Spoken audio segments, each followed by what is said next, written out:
Hey everyone, my name is Yuuzai. I was born September 25, and today we're going to be playing Great Ace Attorney. Yeah, I'm playing Ace Attorney, as per usual.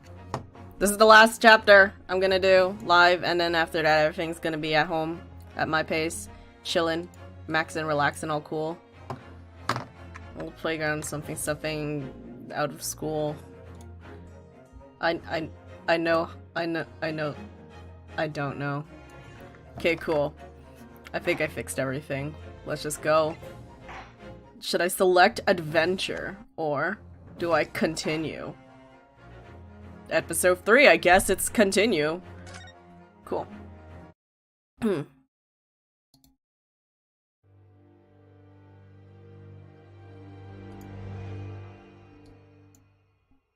Wow, look, this room's leaving me. It's a London Fifth Avenue. My records of the late last century, I am faced by the events of a certain bitter winter. There's voice acting. A murder in a carriage as it sped through dense London fog in the dead of night. Though the victim and the perpetrator were the only ones inside, there were multiple witnesses to the crime itself. However, none could have imagined at the time that such a seemingly obvious case as this would end in such a horrendous manner. Yeah, someone died. Someone always dies, right? My friend, Mr. Herlock Sholmes. Mr. Herlock Sholmes. I believe that perhaps that case was indeed the prelude. The Herlock Sholmes here is a little different. That impressive Japanese student and I were to play together. Oh, you don't have to say it like that, do you? Ooh, it got animation this time. Amazing. Is this really just a railway station? Railway station or not, I've never seen such an enormous building before. Whoa, hey Miso. All the steam. I'm back on YouTube. Can you believe? We're watching a cutscene right now. Incredible. Oh, she's so cute.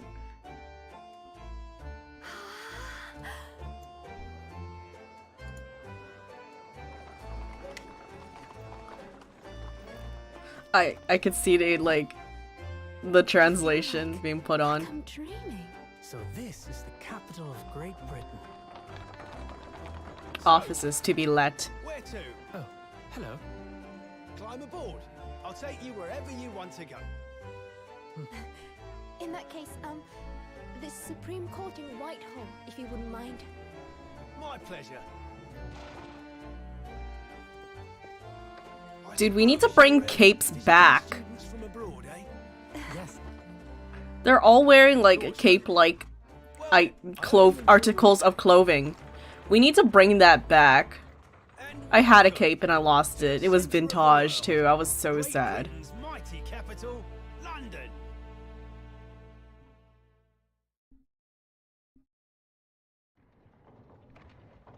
Whoa. This is the Supreme Court. Looking a little steampunk, aren't we? I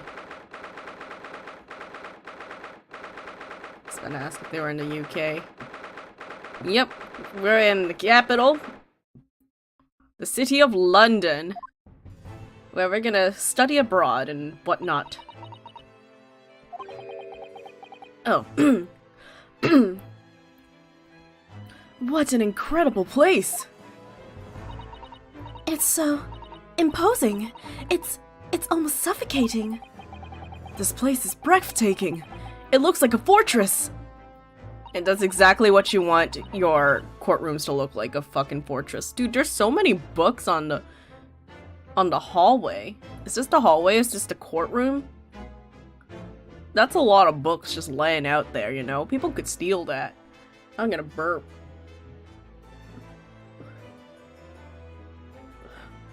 Hick. There are some stone buildings like this in Japan now, of course. But they've only been built in the few short decades since we opened our borders to the outside world. An authentic example like this has quite a different impact, wouldn't you agree? A far cry from the wood and paper most of our buildings are constructed from. It's certainly unfamiliar. But I think there are more to the differences than just construction materials. Dude, why are there gears everywhere? This is like a Battlefield for a steampunk final boss type character. Dude, this is like the end of the dungeon. The final boss needs that sunlight. You have to go through the dungeon. It's all, there's no windows, whatever, but you know, the final boss gets some sunlight. Needs that vitamin D.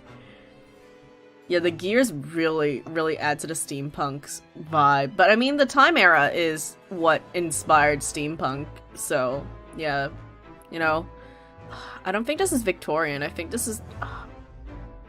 what's the one before Victorian? Edwardian? Wait, no, but it's the Queen right now. Can be Elizabethan, so I guess it is Victorian. What is this place again? This is the Lord Chief Justice's office, Naruhodo-san, in the Supreme Court of Great Britain. The Lord Chief Justice? What a fucking title, bro. That's like 3 things. We had instructions to report here at this time. If the circumstances were different, we were supposed to let the Lord Chief Justice know that we had arrived from Japan. The final boss will sue you, and that's the fight. Honestly, that's Ace Attorney. You fight in the court using your words and evidence. Sometimes there's some fist fights, but we don't get to control those.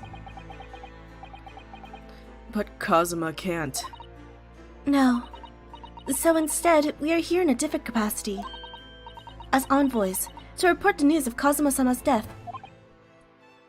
Yeah. And having delivered his or her message, an envoy's duty is done. So we'd have to return to Japan. If we want to remain here in Great Britain. I have to take Kazuma's place as the law student selected for the study tour. Yes, which means you need the requisite qualifications as a lawyer. Which is what I've been studying for. Here in Great Britain, it is the Lord Chief Justice who appoints lawyers. So that's the second reason why we're here, to have you officially recognized as a lawyer. It's the only way that we'll be able to remain here in London. Yeah, or else we're going back on that ship for another 3 fucking months.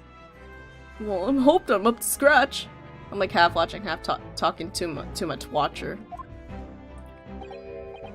I know you mean teacher, I just wanted to say twatcher, and I don't know why.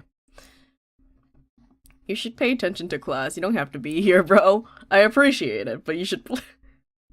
I'm not going to school today, but I have a test. Oh, okay.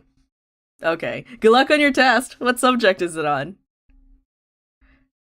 Oh, okay, we're the Chief Justice. I don't know who they are, so they get my neutral voice, I guess. Good morning. Sorry for keeping you. Jesus Christ, this guy looks intense. Oh. I trust you aren't too exhausted after your long voyage from Japan. It seems I'm 1 hour, 12 minutes, and 47 seconds late. My apologies. At that point, you just round it to 1 hour, bro. You're not in class. Computer studies. It's written. It's a written computer studies test. I'm trying to think if any of my computer, like, tech classes had written tests, and they never did, really. We did all my classes in I like computer studies, written then practical. Ah, okay. I'm like, what are you writing? What is on a computer studies written test? Oh, no, don't mention it! We've never happier when we're standing around with nothing much to do. Thanks, Tsurunosuke. How fortunate. So, introductions. I am Mael Strongheart, Lord Chief Justice of the British Empire. They test you on the textbook stuff. Practical is like when you actually do it. Oh man. Really good luck. Cause like, when it's like textbook stuff, like, you know, just knowing it, the procedures and stuff. It depends on the subject for me, but some things I wouldn't know the words to do. Or explain it. I'll be like, you do a little this and do a little that, add some magic, and there you go. And that's how I bake a pancake.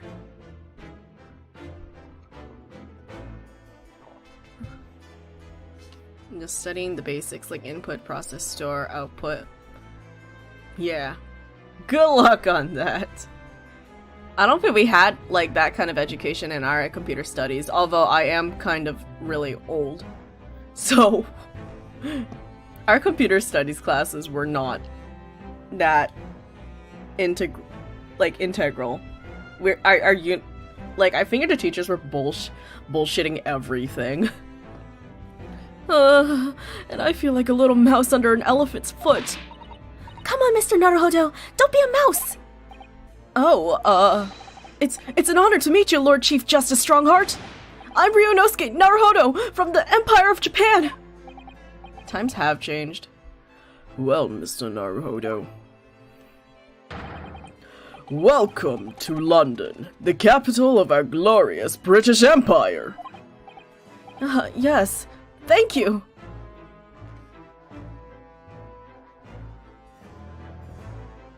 I guess I could talk to him. So, what are your impressions of our capital so far? How do you like London? Oh, help! I've become so nervous ever since I got here and I can't remember a single thing about the city! Tell him about the train station. It's super epic. It's simply splendid, isn't it, Mr. Naruhodo? Women do not speak here, in the court of law.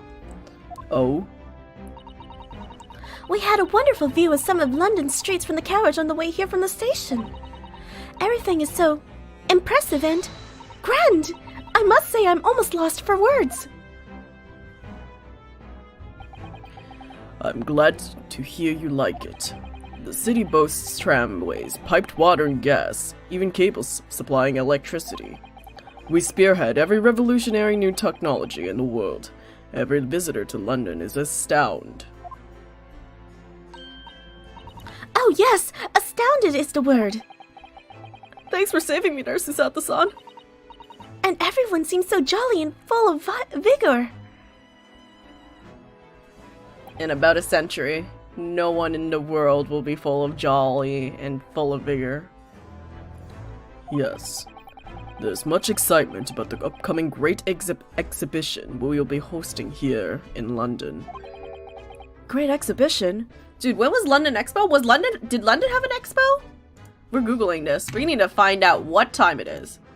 London Expo? Not London's expos, like the expo, the World Expo. World Expos. List of world exhibitions. Oh, the very first one was in London. Oh, and then the second one, and then the third one too. Okay, mid to late 1800s, which makes sense. They opened...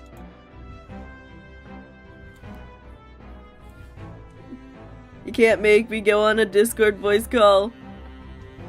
Not when I can't control everyone in there. Cultural and technological achievements from around the globe are to be exhibited here in our great city. It will be the greatest spectacle of its kind in history, and will make Paris's World Fair look like a toy shop. Okay, so it's the second London World Expo. Gosh, I can hardly imagine how magnificent it's going to be. Great Britain's capital city is nothing but magnificent. London is the center of the modern world. Even if you do say so yourself. The sun will never set on our great empire. Perhaps it is a fate that in these progressive times we welcome visitors from the land of the rising sun. And then let's talk about being the law student.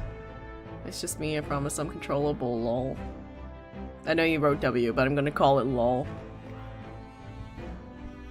Yeah, I don't know. Mostly because my other friends are in a group chat, and it's gonna be weird if I just like left them to go to a different chat. I already left them to do this. Lord Chief Justice. I think you were expecting a student of law for this study tour, weren't you? Absolutely. A Mr. Kazuma Sogi, if my memory serves. That's right. The British government has already been telegraphed a full report on the situation. I understand that the young man lost his life aboard the steamship bound for our shores.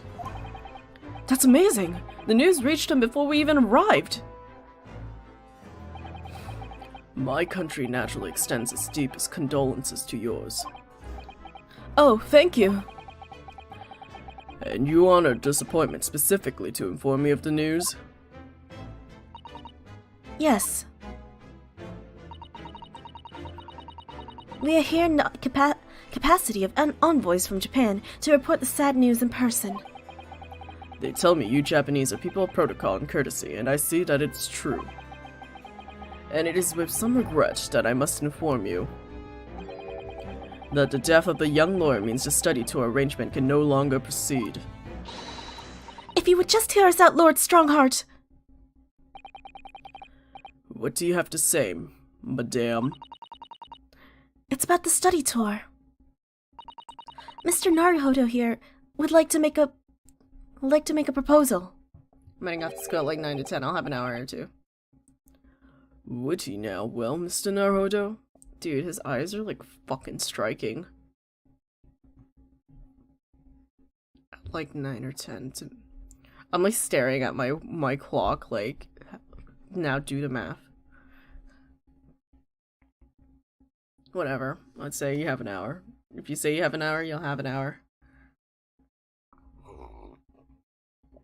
It's 7:30 right now. Makes it 8 for you, I think. This is it then.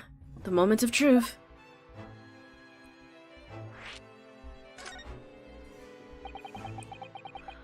The thing is, Lord Justice, Lord Strongheart, I was wondering if perhaps you would consider allowing the study tour to go ahead? Don't misunderstand me. Britain would ideally like to see the tour go ahead, but without a lawyer from your country, there's nothing to be done. Well, in that case, what if there was someone else? Another lawyer from Japan, I mean. Is there something I don't know? Only a single lawyer was invited to Great Britain from your country. And that was Mr. Sogi. At least that is what I've been led to understand. Well, the thing is, this really isn't going well at all. Hero, hello! I'm gonna try to convince this guy to let me study in Britain. I just can't seem to find the right words to say to this man. Mr. Naruhodo! I could ruin things here if I'm not careful. What am I going to say? If there's someone else here from Japan who could be described as a lawyer, it's me! It's me. I can do it. Is that so? I mean, I don't actually have any qualifications as such, but... No qualifications, you say, and yet you still claim to be a lawyer. If you're studying in Britain, I will house you. Oh my god, maybe. How's your international student in, like, prices there? Because it's, like, absolutely insane here. I have acted as a lawyer in court before. Only once, as it happens. And I had Kazuma to help me, and I was the accused, but glossing over the details. I've been spending every spare moment on the journey here to Great Britain studying. I've learned all about British law and court proceedings while I was on board the SS Buria.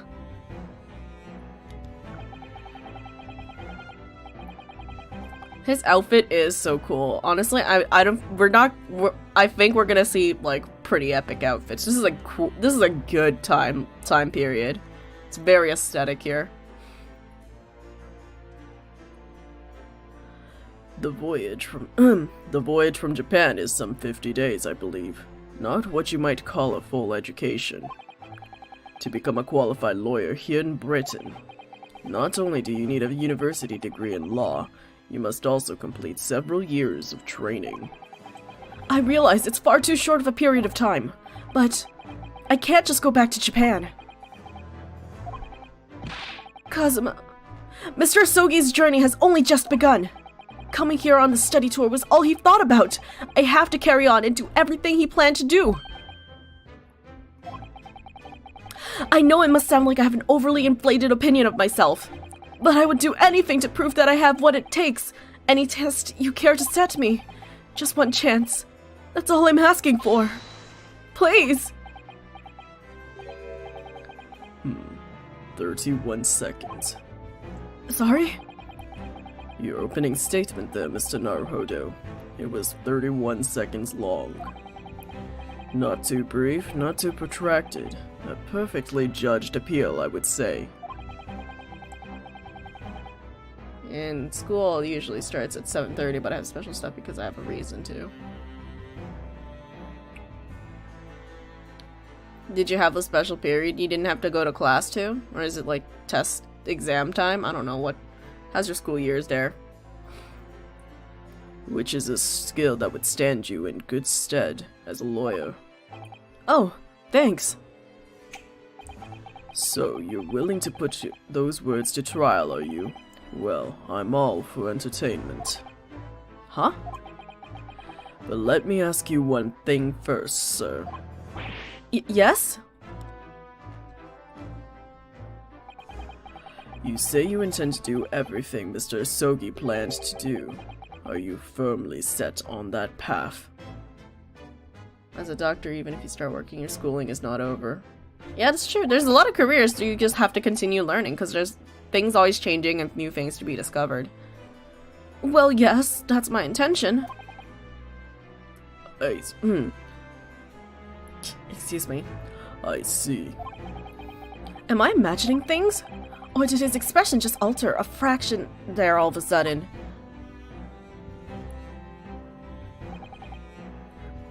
Very well. You have your wish. I'll give you a chance. A test to become a specially certified lawyer.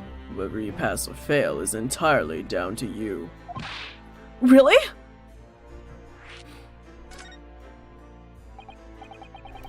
So what form will the test take exactly? Tell me, Mr. Naruhodo, what do you consider the role of a lawyer to be? Well, defending people, of course. A defense lawyer, yeah. Well said. So, let's have you defend someone. Huh? Your timing is perfect, in fact. There's an apt trial about to begin later today. No advocate has been appointed for the defense as yet, so this would be welcome news. I want to I'm staying home to help her and take care of my brother. Ah, okay. I hope your mom gets better.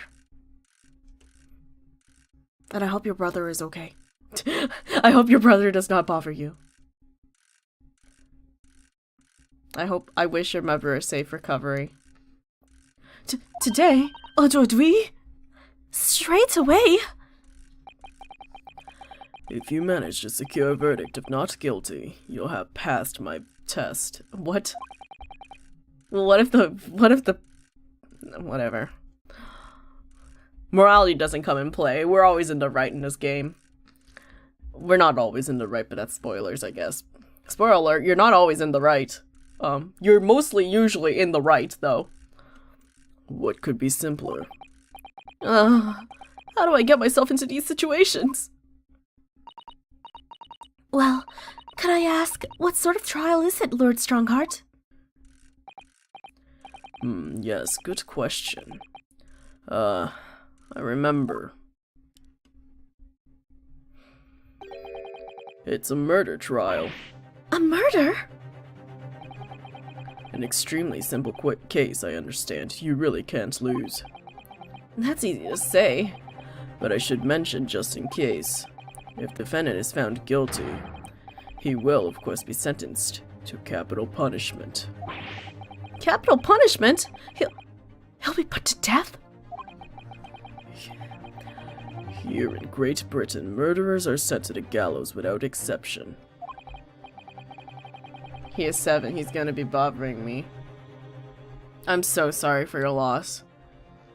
You should put on some Minecraft or something. Presumably, you read that much in your short C-based introduction to British law.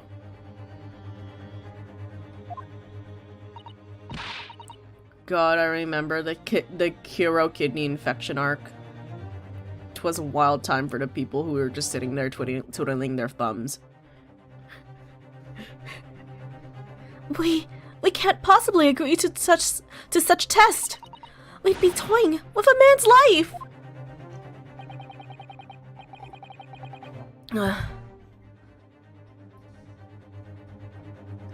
I am the Lord Chief Justice, and I've decided it's acceptable. But you can't do that, can you? Hi, Saku. There's no need to overcomplicate this. All you have to do is ensure that you don't lose. So the defendant may live or die depending on how well I perform in court. If I lose, he'll be hanged. Mr. Naruhodo, you've come to me claiming to be a lawyer. If you want me to take you seriously, you'll need to prove you're willing to do a lawyer's job. And you said you intend to see through to the will of your compatriot, Mr. Asogi. I would like to understand just how far you're willing to go in order to make that happen. He's testing my resolve. What's the matter? You've fallen silent. I'm sorry, but time is pressing. The trial begins shortly. I need an answer from you now. What's it to be? I'm after this part. I'm changing his fucking voice. I can't do that weird voice. What do I say? Do I agree to this absurd test? Of course, I won't be the protagonist unless I agree. Alright then. If I have to give you my decision, what the fuck? Come on, bro. Alright then, if I have to give you a decision now, my answer is... I can't do it, I can't get the words out! 15 seconds. Your decision-making needs work if you want to be a lawyer. That was too slow. Come on, we need time to be briefed for these things, bro. So, it's as I suspected, is it? Sorry? You have noble intentions, but lack the resolve to see them through.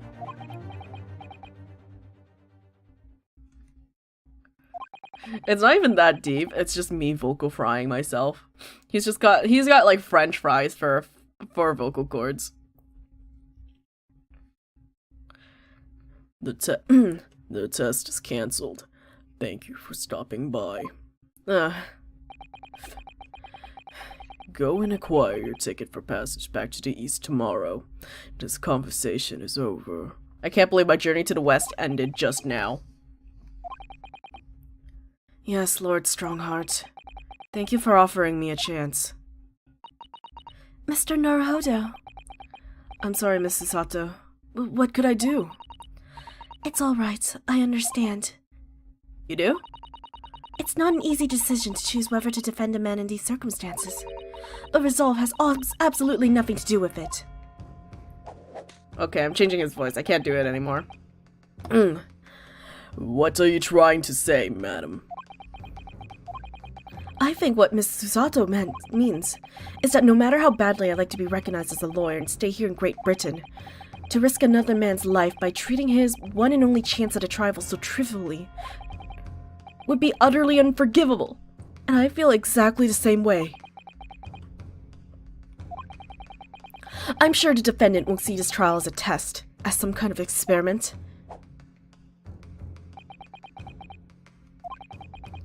A lawyer may fight for his clients in court day after day, but for each one of those clients, the particular day they stand on the dock may be the only chance they have to fight to prove their innocence. No, I was wrong. I'm not qualified to do that job yet. I'm sorry for wasting your precious time, Lord Chief Justice. Wait, Mr. Naruhodo. Oh, was there something else? It's approximately 20 minutes by carriage to the Old Bailey from here. If you leave immediately, you should still be there in time. But I just said that. I was quite serious in what I told you. The defendant in this case has literally no one to advocate for him. What? At this point, he can't hope to find someone to represent him. The trial will begin without a defense. And if that happens, there's only one possible outcome. You could defend for yourself, bro. I did it in the first chapter. He will receive the most severe sentence the judge can pass down. But that's awful. But that is the truth. Why does it have to be like this? Please don't please don't expect an answer to every question. The cold hard truth of the matter is that there's only one person now with a chance to save this man from a very miserable end. And that is you. Why don't you just court appoint him a lawyer or have him defend himself? Come on, man. Let me just pour myself some water.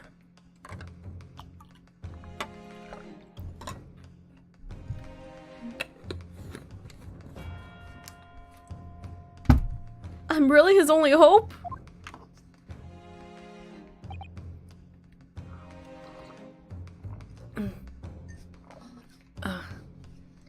So, what do you say now, madam? Me? What do you mean, Lord Strongheart? He said it wasn't an easy decision to choose whether to defend a man in these circumstances. And I agree. But in my estimation, it is purely and simply a matter of resolve. Oh! Our time is up here. I have a meeting to attend. I must leave in 2 minutes and 16 seconds. So, venture into our great city and enjoy yourselves. He was like, Lolix, you have fun. Check out the Big Ben. He's gone. The Old Bailey. Is it a tourist attraction at least? If we're going to do this, Mr. Naruhodo, we must leave at once. Wait, I wanna, oh, it's just the assistant chat. Miss Susato, can I just ask you something? Careful! From this position, I can perform a Susato takedown in an instant. I know. Mr. Naruhodo, you heard Lord Strongheart. The trial starts imminently. If I need to throw you, I will. You know, you could just say, I think we should hurry to the courtroom. If you need to ask me anything, you had better wait until we're at the Old Bailey. She's threatening me. I mean, it's kind of obvious she was threatening me, but damn.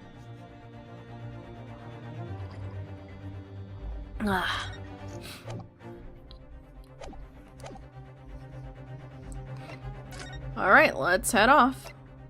Wait, can I? Oh, I can investigate. Miss Susato, can I just ask? Oh, I'm not allowed to investigate the room.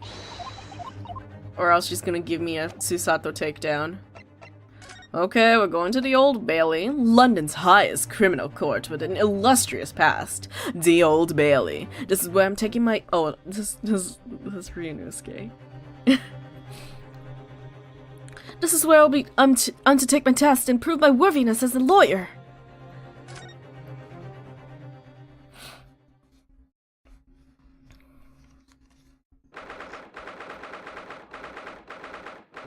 Oh, it's the 18th of February. That's a few days ago. Alright, who are we defending? Oh, thank goodness, we're on time. There's still 15 minutes until the trial begins. I never knew a horse-drawn carriage could go so fast. I thought my teeth were gonna rattle loose. Did you hear what I said to the driver when we climbed aboard? Get us to our destination in 5 minutes, driver, and there's a guinea in it for you. It's one of my favorite lines from the Sherlock Holmes stories, and it worked quite perfectly. I'm not sure why you're so pleased. I thought we were going to die, and we had to pay gold for the privilege. Well, at least we arrived here before the trial started. Yes, I suppose there's that. Anyway, I don't understand it. The court clerk said the defendant should be in here, but there's no sign of him at all. He's under the couch. I swear to God. He's the bailiff. So this is the Old Bailey. Even this room for defendants to wait in is grand. Are you alright, Mr. Naruhodo? I'm feeling tense, that's all. This place is giving me the same sense of foreboding that I remember from the Supreme Court in Japan. An oppressive air, almost as if the building itself is going to crush whoever is about to be sentenced. It feels like only yesterday that I was the one about to be crushed. Yes, whoever the man you're to defend is, I imagine he's feeling very alone at this moment. Top of the morning to you, madame. Sir. Okay, I will give him an older man voice. Oh god, they're forcing the accent. I am so sorry, hero. What are yous doing following me here? Things are fair desperate, are they? Sorry? Would you look at those expressionless faces? From the east, I is... We're from Japan, yes. Ah, Japan, is it? Right, say no more. So, how much do yous need? No, we're just here because... No need to explain, fella. I've been there myself, so I have. No place to go, nothing to eat, barely a penny to your name. All while in a strange, faraway land. Well, actually... we haven't found a place to stay yet, no? 'Tis grand. Let me start by giving yous 1,000 guineas. Say nothing now. 1,000 guineas? Please, Mrs. Sato, you don't have to shout. But 1,000 guineas is enough to build an entire mansion in the most prestigious area in Tokyo. What? It's nothing to me at all. I like to ensure I have sufficient funds to weather a rainy day, you see. I've enough wealth to buy the city of London 2 or 3 times over. Could that much rain even fall in one day? Well, even so, we couldn't possibly accept such a large sum of money. Ah! That hit me in the eye! I was about to say, that looked like it was gonna hit him in the eye. Don't get me wrong, fella. I'm not giving it to you at no strings attached. I'll be waiting for you, wanting you to do something for me. Huh? To be honest, 'tis a little embarrassing. The trial that's about to begin, you see, is for me good self here. I'll be in the dock. Well, we're not doing this for free, we're getting paid! Guys, we got the ching! So now, what I want you to do is come along with me and stand there beside me. Officially, you'll be my lawyer, but that's just a little detail now. Oh, well, the thing is... Don't worry about a thing. All you have to do is stand up there next to me, nothing more. Otherwise, you see, the trial's going to start without me having any kind of representation at all. So it was true. The Lord Chief Justice wasn't making it all up. I'm terribly sorry to have asked, but does that mean you're the defendant in this trial? Bluster and blazes, do yous not know who I am? Me? One of London's biggest names? No, sorry. We've only just arrived in the city, you see. I see. I suppose it isn't altogether impossible. Well, just next to Hyde Park, just in the center of London, is another beautiful park. Sorry? A park? What? Just call it McGilded Park, full of blossoming flowers in the spring and singing birds and whatnot. I donated it to the city, so I did. An entire park? In central London? A city of smiles, that's my vision for London. There's nothing Magnus McGilded wouldn't do for the city and its quarrel old people. That's amazing. I mean, really extraordinary. But now they've the gall to say I'm a good-for-nothing criminal. Me, Magnus McGilded. What in the matter with the London police, I ask you? Ugh. Alright, don't pass out. Mr. Naruhodo, perhaps now would be a good time to introduce ourselves while the gentleman catches his breath. Good idea. I'm not doing that.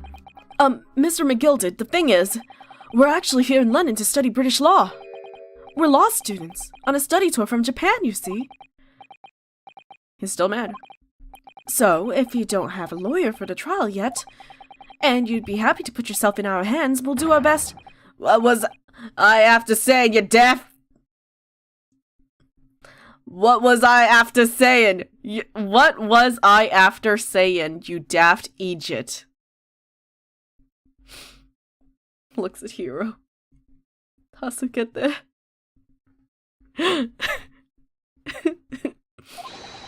I've given you 1,000 guineas to stand up there next to me, haven't I?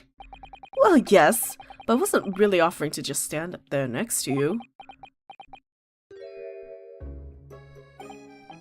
Oh, I think I see what's going on here. Sorry? I know what you're thinking. This Chancellor of a fella claims to have more money than the Queen.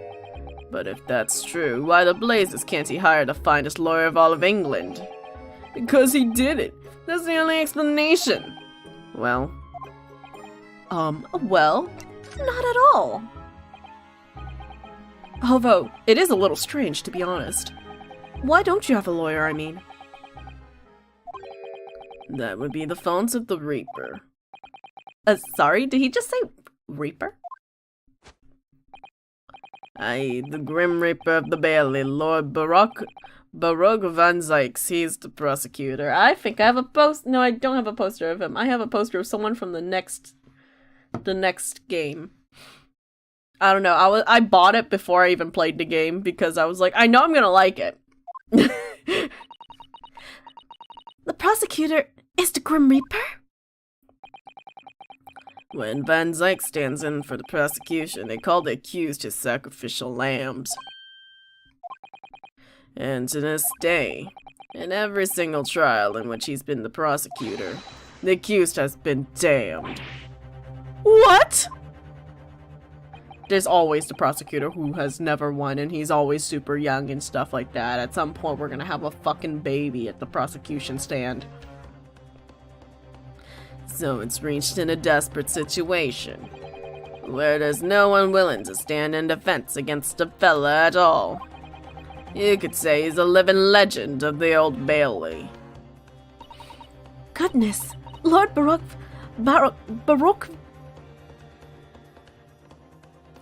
Baroque Van Zykes. He must be an exceptionally talented prosecutor then. Talented isn't the word you're looking for, madame. It's cursed. Cursed? What on earth? The defendant is summoned at his counsel. Please make your way into the courtroom. The trial is about to begin. His counsel? That would be me. Oh, 'tis time. Well then, fellas, don't let me down. But I don't know anything about the case. You haven't told me what happened. Until you showed your face here. I'd made up me mind, so I heard. Sorry? I decided I had to defend myself in there.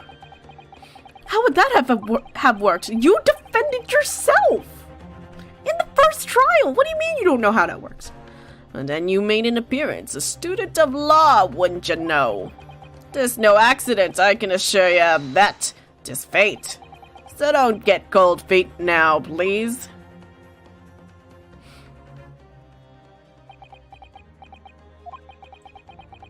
I literally know nothing about the case or about this man who stands accused.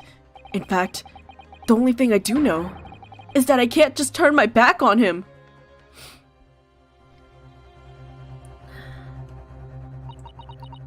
I'm scared. I'm gonna have to voice Van Zykes.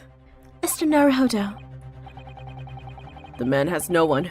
He'll have to stand alone in that courtroom armed with nothing to defend himself. Yes, something that Kazuma would never have allowed to happen.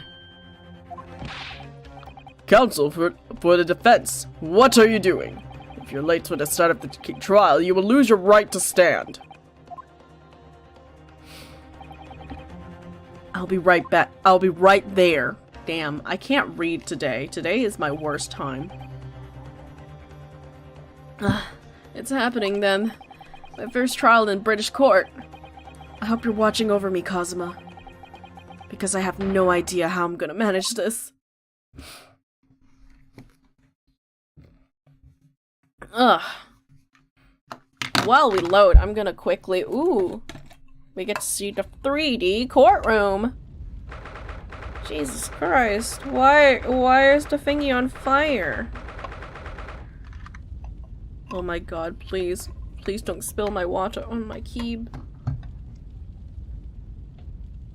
Water. That's how you pour water. You have to shout water.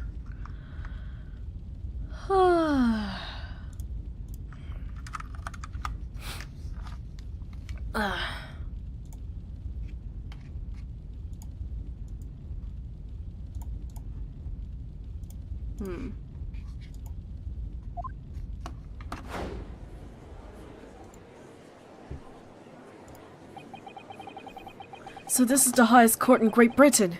The Old Bailey. The centuries of history of this place is palpable, isn't it?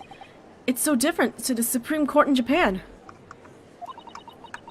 It feels both imposing and serene at the same time. The atmosphere almost makes words redundant. Whatever the country, determining a person's guilt or innocence is always a solemn affair. May I say something, Mr. Naruhodo? Oh, yes, what? Your eyes look ready to pop out of your head again. I know, but I just can't help it.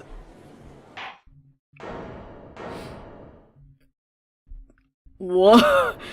You're right, I should be getting rid of my T's here. In the name of Her Majesty, the Queen, I hereby declare this court to be in session. We are here today to determine the guilt or innocence of Mr. Magnus McGilded. I now call upon the counsels for the prosecution and defense to declare their willingness to proceed. The prosecution is fully prepared. That must be the Reaper of the Bailey. He really does look fully prepared to dispatch his poor victim to the underworld. Why we got a fucking vampire in here? Counsel for the defense, you appear to be Eastern. Do you speak English? Huh? Oh, yes, of course, sorry! But he asked if the defense was ready. And I couldn't be further from ready if I tried! Look at this vampire, dude.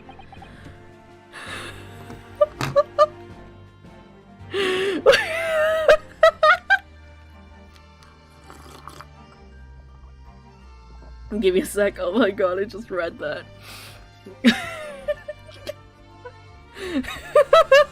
Why am I laughing at this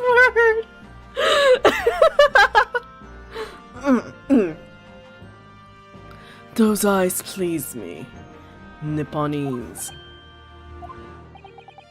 They shroud your fear, your doubts, your trepidation. They run wild, clinging to some phantom notion of courage. The quintessential look of a sacrificial lamb. I think I'm making him a little too fruity. A cold shiver just ran down my spine all the way to the tips of my toes! Now, Mr. McGilded. Yes, my lord.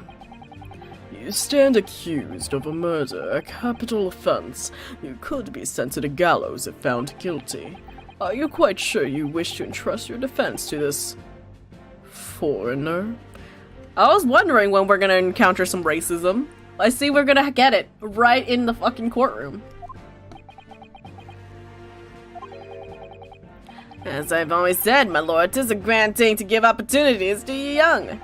Even if this fella is a student from some little island off the far east, Is it not the British way to ignore the dangers to yourself and give those less fortunate a fair chance? I'd like to think that the acts of chivalry do the great British Empire proud. Listen to Mr. McGilded. What a fine gentleman London has in him. Did you hear that he donated £5,000 to the government the other day?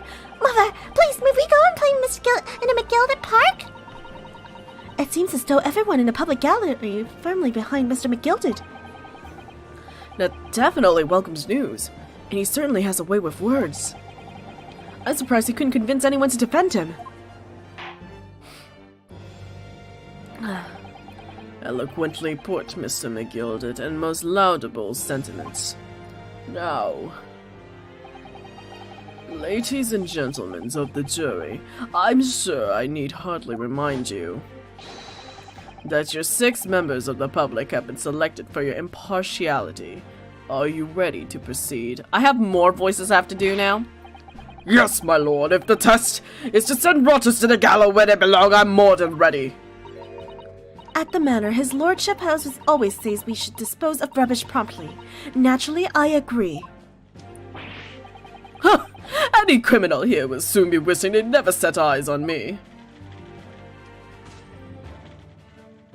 Same. Oh, hell yeah, let's go! I feel a chill. Oh, don't mind me, my dears. I'll just be getting on with my knitting.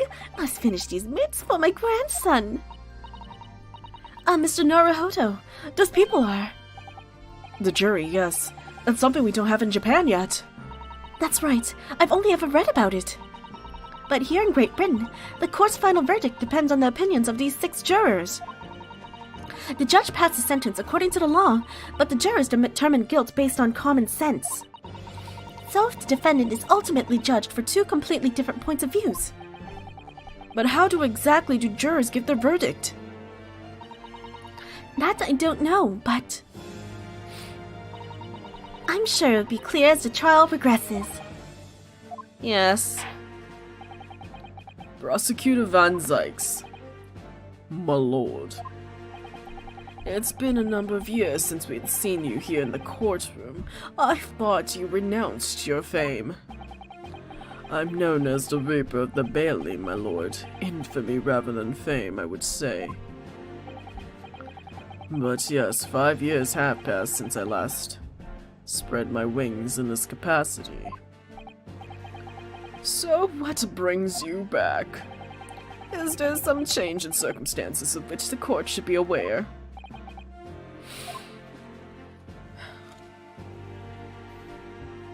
He just does some animation, you know? I leave that to your imagination, my lord. So the Reaper has been out of action for 5 years. Why did he have to choose today of all days to make a comeback? Don't lose heart, Mr. Naruhodo. As you wish, sir. The court nevertheless welcomes your return. Now then, opening statements, I think. A summary of the case, if you please. Certainly, my lord. As your lordship is aware, this is a case of overwhelming simplicity. We must be the only ones in here who aren't aware. The incident took place in the late evening, 3 days in the past. The hours were some minutes after 10. The victim was a maker of building bricks known to the community as a thrice-fired mason. Sorry, thrice? It was a very accomplished craftsman. The bricks he fired were said to be almost indestructible. The victim's corpse was discovered in an omnibus in service of the streets of London at the time.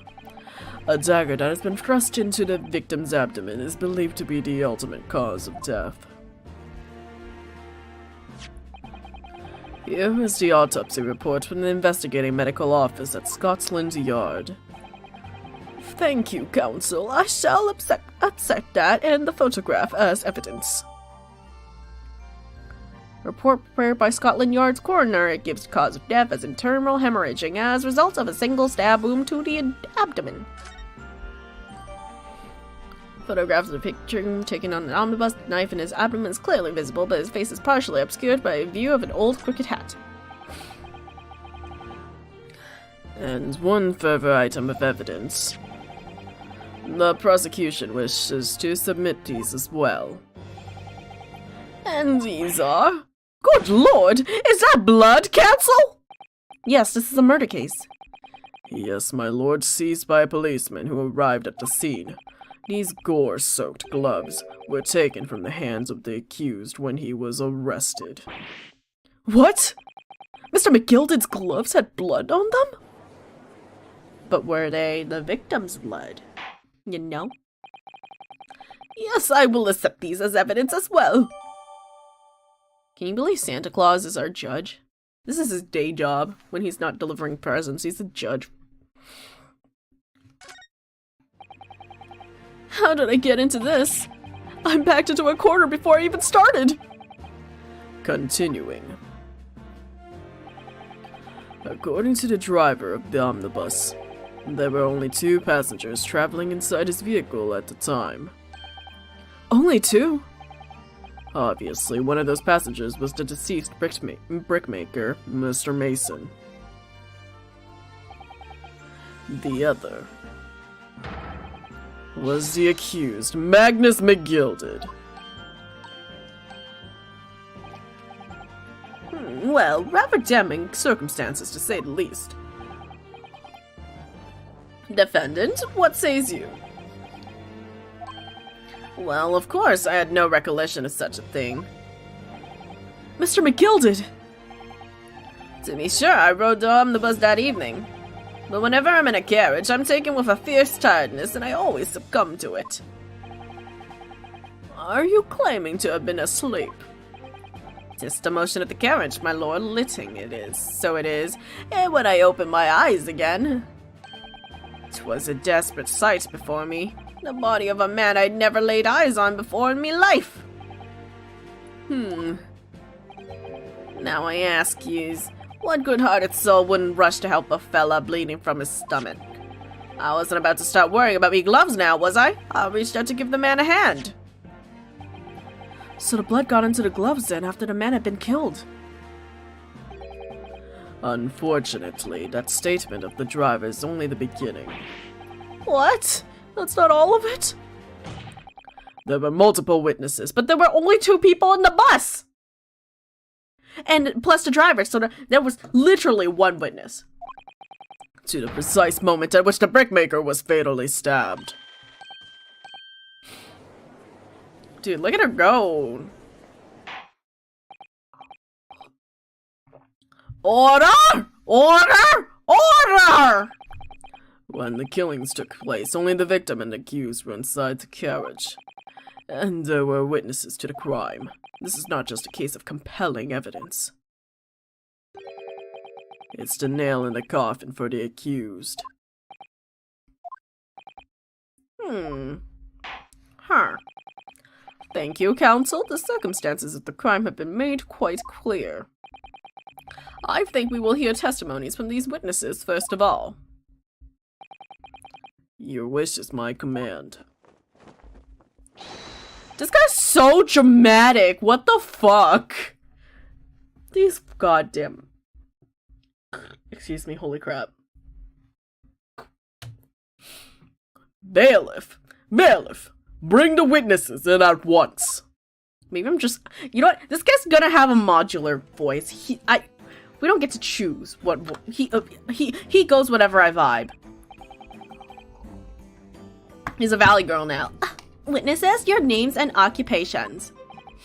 My name is... Everyone calls me Beppo. I drive an omnibus in the East End.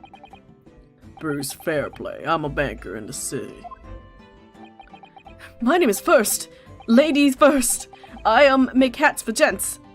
Lady first. Let's begin by confirming the facts. 3 days ago, a short time after 10 o'clock in the evening, all of you present in the stands were in an omnibus and witnessed the aforementioned incident. Yeah, but they just said there were only 2 people in the bus. Is that correct? Yes, sir. Quite right. Yes, sir, that's right, sir. Very well then, let's proceed your formal testimonies, please. Each of you will tell the court precisely what you saw. Oh, I gotta blow my nose. Give me a sec.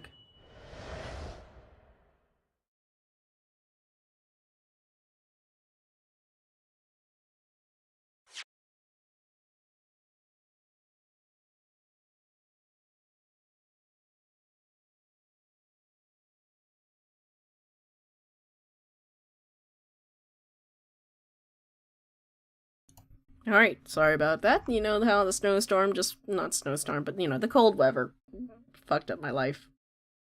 Ruined my life. This weather just ruined my whole life. Let's read the autopsy. Thrice fired mason. 54. Brickmaker. 2 days ago. Died between 10 or 11 p.m. Stabbed once in the abdomen with a knife while journeying in an omnibus. Died due to internal hemorrhaging resulting from the trauma. Stabbed once and you died in the stomach. You wouldn't think that would kill him that quickly.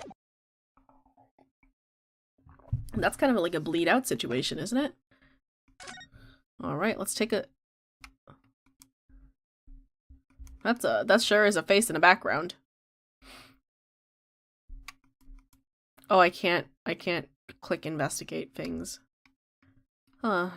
Well, you think you see anything incriminating in here?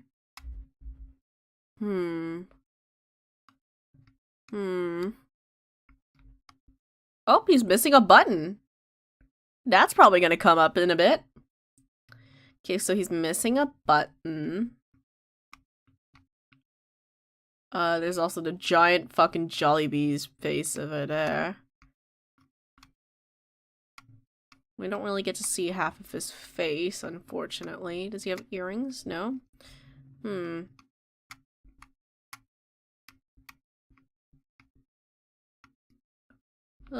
only thing really of note right now is the missing button, I think. Okay.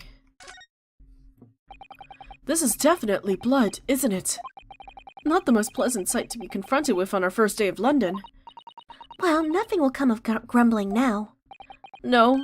By the way, is Mr. McGilded right-handed? Yes, I believe so. He was toying with a coin in his right hand a little earlier. Pity. If only he had been left-handed. I think blood on either glove would be fairly incriminating, really.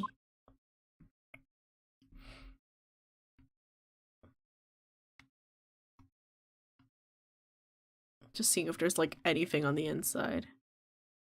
Or, like, loose threads or anything. There's some blood on the thumb, but I don't think that's... Yeah, I don't think that... There's nothing on the gloves right now. It was the last bus of the evening, so I had a few customers. I remember it well.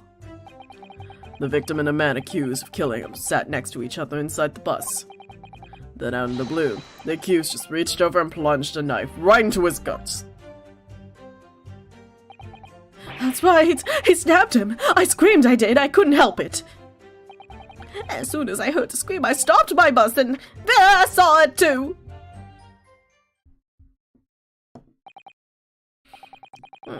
Unambiguous testimony, I must say.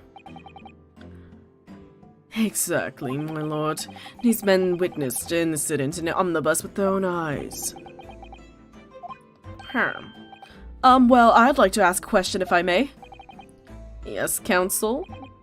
Well, this testimony makes absolutely no sense to me whatsoever.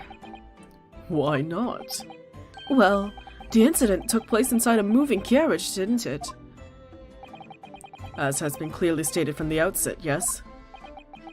Well, in that case, how could those two witnesses possibly have seen what had happened? There's no way they could have seen the inside of the moving carriage.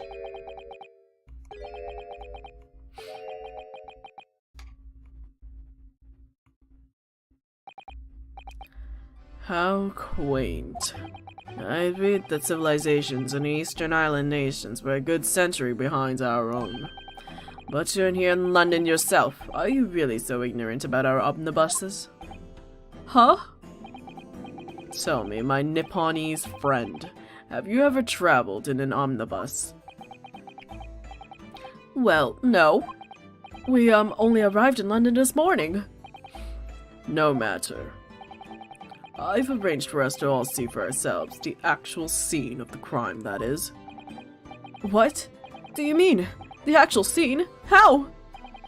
A carriage is designed to be moved, after all. Presumably, you understand that much. They're gonna ram the whole fucking carriage into the courtroom right now. Yes?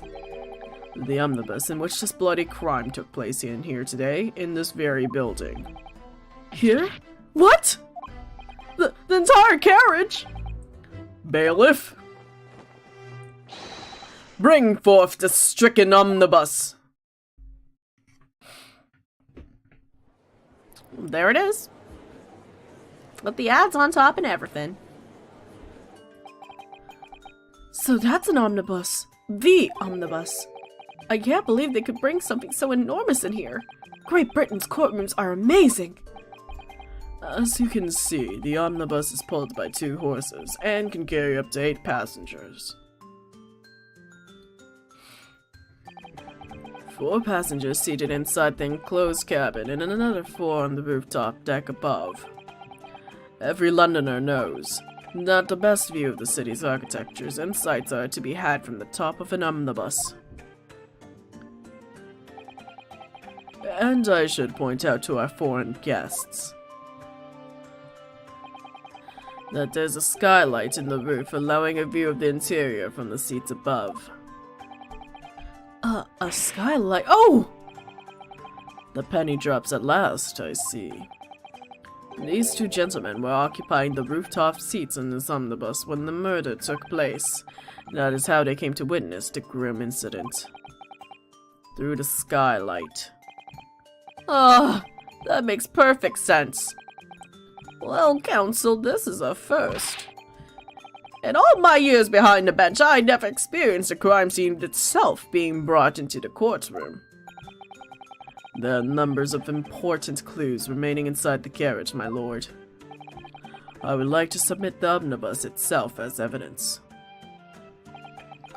That is the prosecution's wish. I miss Gavin.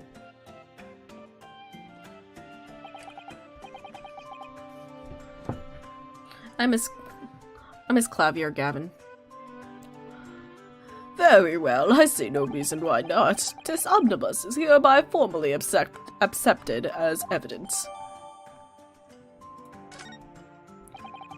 I can't believe it! The entire crime scene entered as evidence! Yes! Great Britain is simply extraordinary! I could help myself a lot by giving that omnibus a thorough examination, seeing as it's here. That's gotta be a hint, huh? Alright, let's go into the court council. Whew. Dun dun dun dun dun dun dun.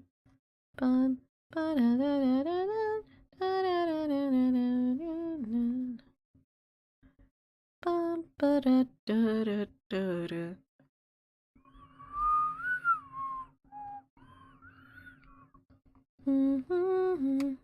Okay, who shot themselves? Okay. So this is the roof deck of an omnibus. Oh, you must have a wonderful view of London's streets from up here. So people sit all the way up here on the bitter winter nights with the cold air rushing past them. And they have to pay money to do so? I can't imagine how cold it must feel. That just makes me think of something horrible. Can you imagine being dragged around the city in the freezing cold as a punishment? Perhaps that is the real price he paid to stay out late.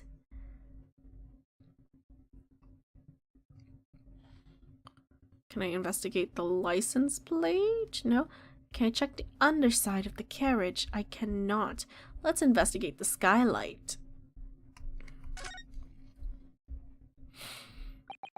You can certainly see inside the carriage through this opening, that's for sure. Yes, and there's a lamp in the enclosed cabin. So I'm sure the witness would have been able to see quite clearly. That's not good for us.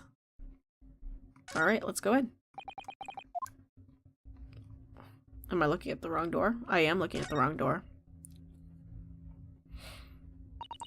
Well, let's open the door and go inside, shall we? The scene of a murder. It's horrible. Ooh, lovely wallpaper they got here. Well, let's read the ad, shall we? Oh, that's a poster for the great exhibition that students will start in 6 months from now. There's a lot of focus being drawn to the Crystal Tower, the centerpiece of the whole exposition. Oh, the Crystal Tower. It's under construction already, I believe.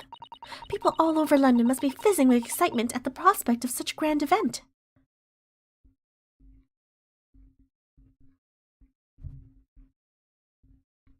What are these pulleys? This seat has a handle, it seems. Ooh. Luggage? That's also London. Yeah, that's also the... They paid for a lot of advertising, huh? Alright, let's take a look at what's inside. This looks like all sorts of equipment that could be This looks like all sorts of equipment that might be needed to keep the omnibus running. Feeding tubes, tools to repair wheels, blankets, horseshoeing tools. So it's a storage compartment for the coachman to keep his things, it seems. There doesn't seem to be any space for passengers to stow their luggage, that's for sure. Well, I don't imagine it'd be very convenient for that purpose anyway. Is there anything very suspicious in here? There's like a little chip, I guess.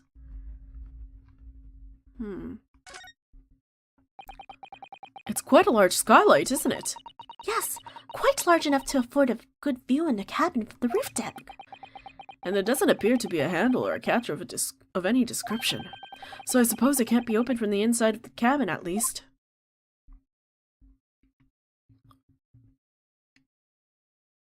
I guess we'll look at the bloodstain. That's just me. Once a month. That's the blood that's soaked into the seat. The victim's, obviously. Yes, and that seat would be clearly visible from the roof deck. Would you really stab someone in full view of other passengers like that, I wonder?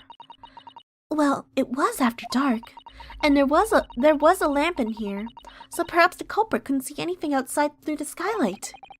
Whichever way you look at it, it doesn't seem like it was a planned attack.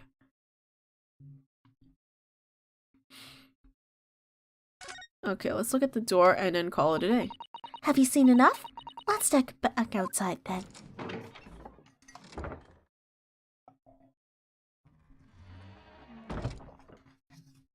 I guess that's my investigation.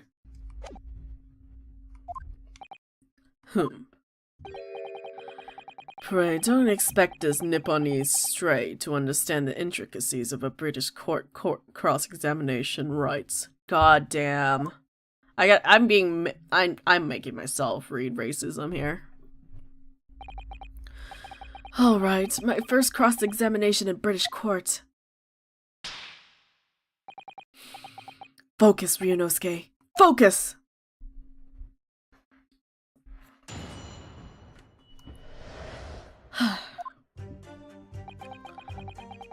He was the last buzz. Oh, I'm not reading it until I pressed him. Hold it! Yes, I think it was sometime after 10, wasn't it? Oh, yes, sir, that's right, sir. Yes, ever so cold it was, sir. Freezing, in fact. And you had 4 passengers on board at the time, is that correct? Yes, that's right, sir. Not all traveling in the same parts of the bus, of course, though. No. And there were no other passengers when the incident took place. No one alighted, for example. You're quite right, sir, with that. You're quite right with that, sir. No other passengers like that. No, none.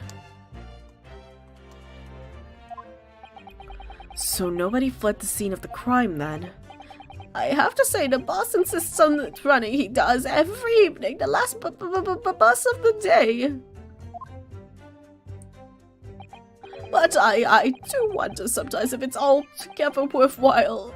Yes, sorry to say. What do you mean by that? Well, what would it being so cold and everything and only making 20 pence on the run, you see? Yes, I spent that much at the pub on the way home, just tried to warm up again. Oof.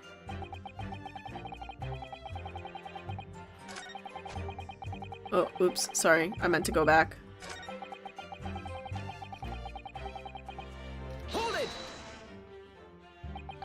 And you saw them through the skylight in the roof of the carriage?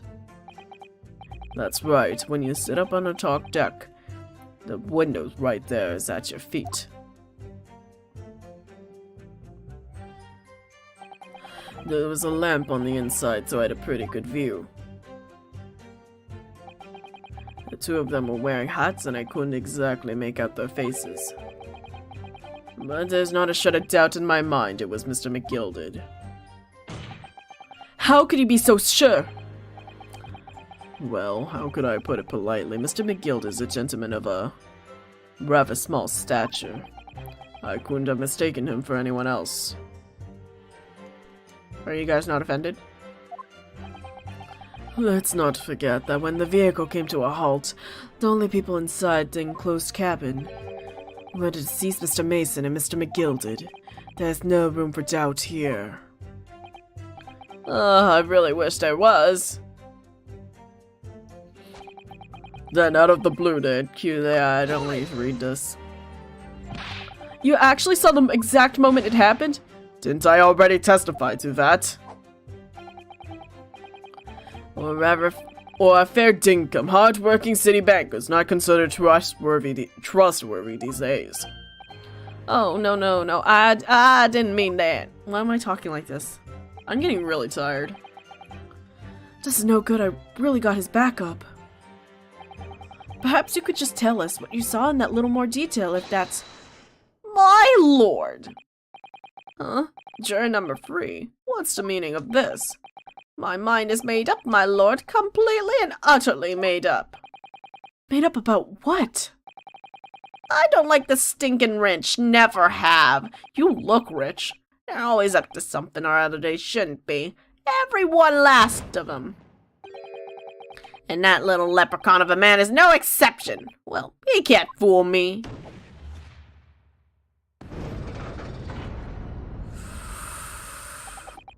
There's no point wasting time listening to any more of this. That's my opinion on the matter anyway. That is precisely what I was about to say.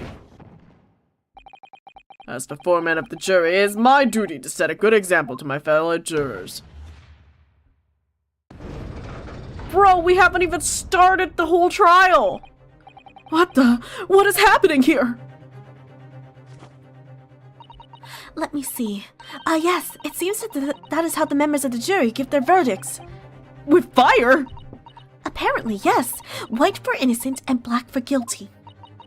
As the 6 members of the jury make up their minds about the case, one by one, they each cast a ball of fire into the great scales of justice, as we saw a moment ago.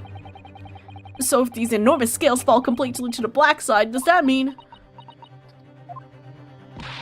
Let's do our very best to make sure that doesn't happen. Now I'm even more worried than I was before. Yeah, 2 of them already made their verdicts. The judge hasn't even made a verdict yet. Very well, the court acknowledges the change in the jury's stance. Counsel for the defense, please continue with your cross-examination. This is a nightmare.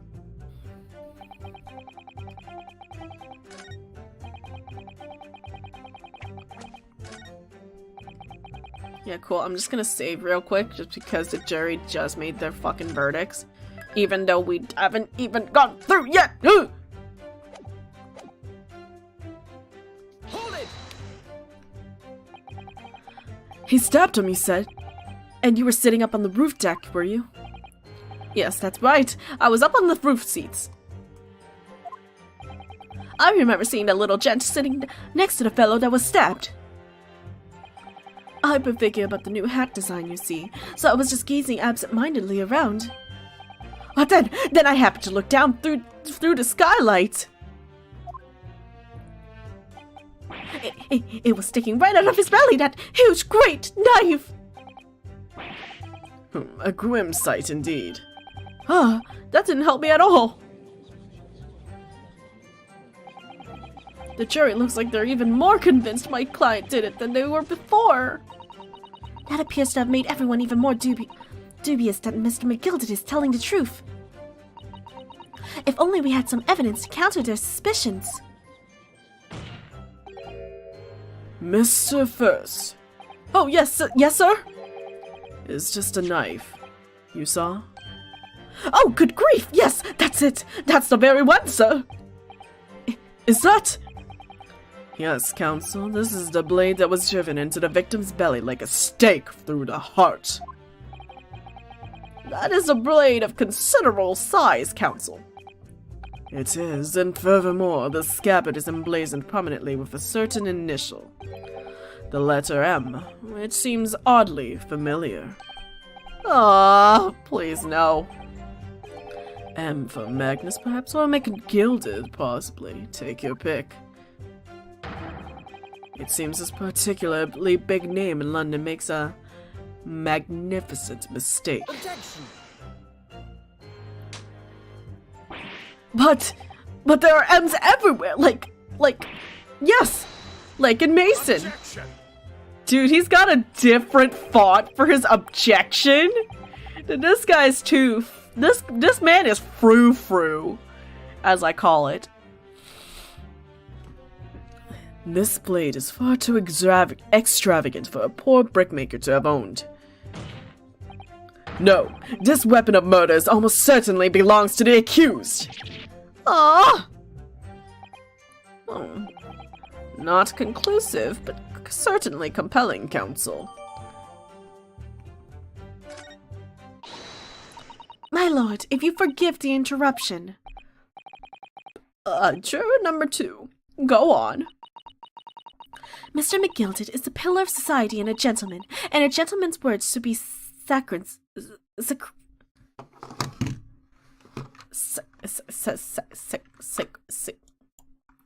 what? Sacrosancted?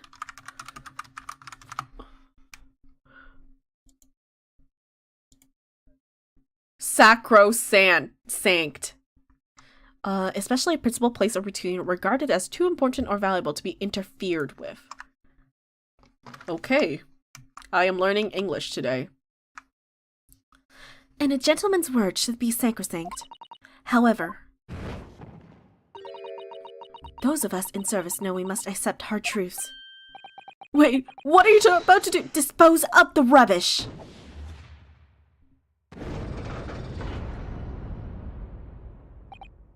No! I don't wish to cause offense, but I do like to eradicate all traces of filth and crime.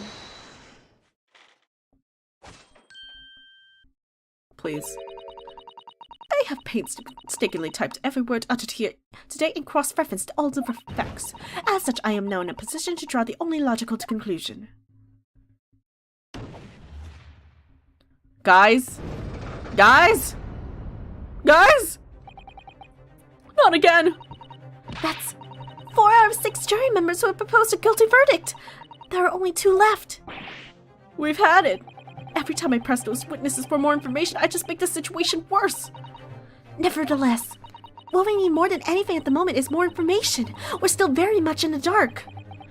I suppose I'll just have to keep pressing the witnesses, knowing that more sparks may well fly. We mustn't give up hope that we'll uncover something that will give us a way to fight back. But... Alright, I'll keep trying.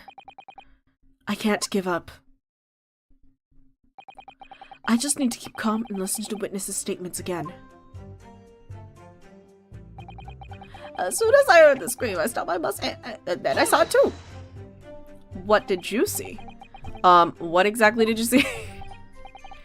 Oh, well, sir, that would be the passenger, sir. Yes, collapsed on the floor, he was.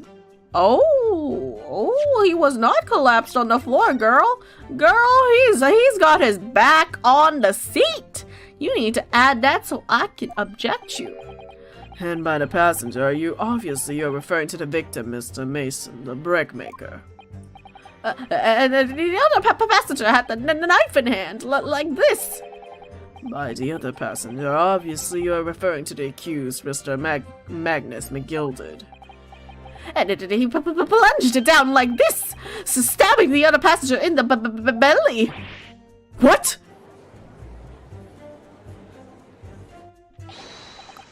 My lord, I wish to speak. Yes, yes, juror number 5, do I take it that you too? As the master of the London Guild of Coachmen, the idea of a murder being committed in one of the city's carriages is utterly abhorrent to me. It wouldn't be right to make a decision before hearing all the facts, though, I said to myself. But I've heard enough now. The horse has bolted, as they say. No, please, just keep an open mind a little. Gee up now, Silverblaze, our finish is now in sight.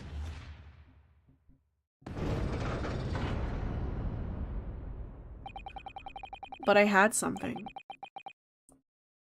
I literally have something. Beppo is a long-standing member of the guild, and I trust what the man says. Oh, thank you, sir. You're too kind, sir. This is too unkind, sir. Which now means that 5 jurors agree to condemn this man.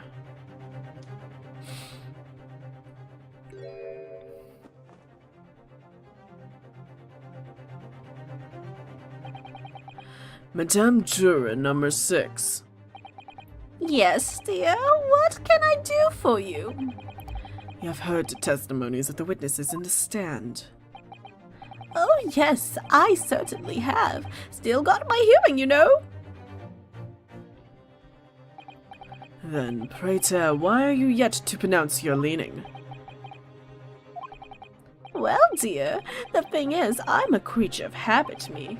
I always go to the park around this time of day and sit on a nice bench and get on with my knitting. There's a lovely little park just near where I live. McGilded Park, it's called. A gentleman donated it to the city, you know, to put a smile on Londoners' face, he said. I can't imagine such a fine young gentleman would have it in him to take another man's life. He's always doing wonderful things for the city. That's right. A man like that wouldn't stab someone, surely. Mother, can we go to the McGillard Public Library and borrow some more books? How many Londoners live with their heads in their clouds? Do you people not know what kind of man Magnus McGilded really is? What kind of man is he? The philanthropist Magnus McGilded has enough wealth to purchase the entire city he claims to value so highly. But where did all that wealth come from? Your client's a Shylock, sir, and one with the very darkest of souls. What? Stone the crows! McGilded lends money at extortionate rates of interest, so his victims have no hope of repaying him. When they default, he takes possession of everything they own. He's a vulture that preys on the weak. I've never heard any mention of that before. Your faculties haven't deserted to you, I'm sure, madame. So has this thought not crossed your mind? Would a man wealthy enough to buy London in its entirety not have a carriage of his own? What possible reason could this man have had to make use of a public omnibus service? You're not saying that? The victim, a poor brickmaker, has next to nothing to his name save considerable financial liability. It would come to no surprise that his creditor was the accused, Magnus McGilded. But let it also be known that the very day Mr. Mason was killed, the final repayment date for his debts. Good gracious! The brickmaker was destitute. He had lost his house. He had not a shilling with which to pay his debts. And in the end, this pitiful soul had the very last thing he owned taken from him, his life. By the merciless philanthropist pretender, Magnus McGilded! I don't believe it. Why would you kill him? If I might add something briefly, Why would you kill him? if he had no money, he can't pay his debts, you could sell him to slavery or something, you know, and make money off of him. You could harvest his organs. You don't have to kill him. There's literally no point to kill him. Miss Susato? Your claim that the victim has lent money by Mr. McGilded. But where is the evidence to support your claim?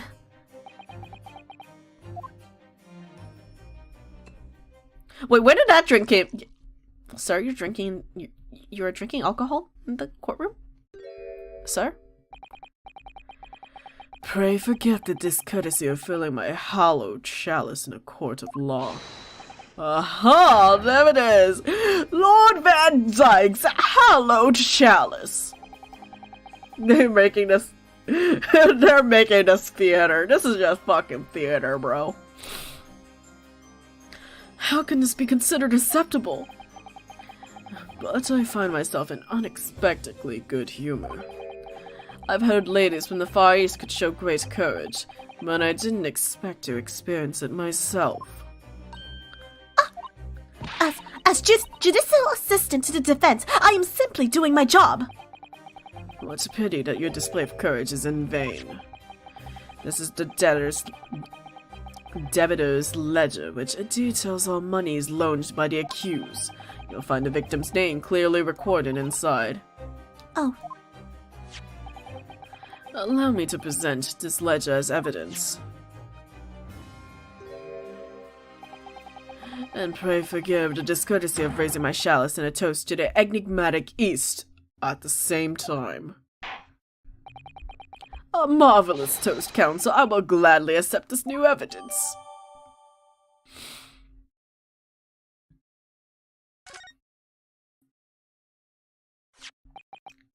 Yes, 20 Guinness. The victim owned a considerable sum. And the accused made quite certain he had ample recompense. Well, it would seem I've had the wool pulled over my eyes. Regrettably, madame, that is the modus operandi of the accused. And it's such a pretty little park, too. What a scoundrel! Still, maybe it's all for the best. Oh, wait a minute. Let's think about this a little more before. I don't stand for nonsense. Did I just lose? Did I just lose? Yo, same, bro. Like, what the fuck is happening? That was it. The last juror's decision. Just looking for a loophole. Let's go. Susato, I believe in you. Find that loophole. According to this encyclopedia of British law, when all members of the jury have concluded that the defendant is guilty, court proceedings are suspended, and the presiding judge will deliver the final verdict and sentence. That is what it says here. The final verdict? It's over then. Oh! There's a footnote, though. A footnote? However, the defense... All 6 members of the jury are now in agreement in this case.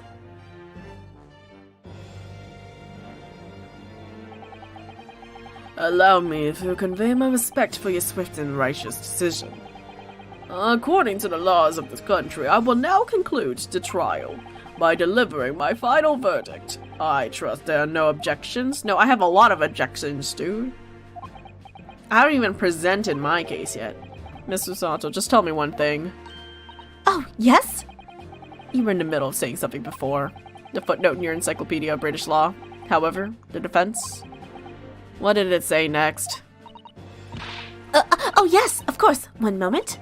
When all members of the jury have concluded that the defendant is guilty, court proceedings are suspended. The presiding judge will deliver the final verdict and sentence.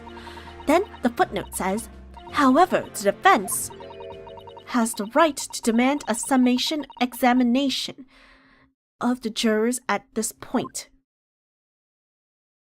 A what? A summation examination? Objection! A summation examination. From which century has that tomb you have there been resurrected?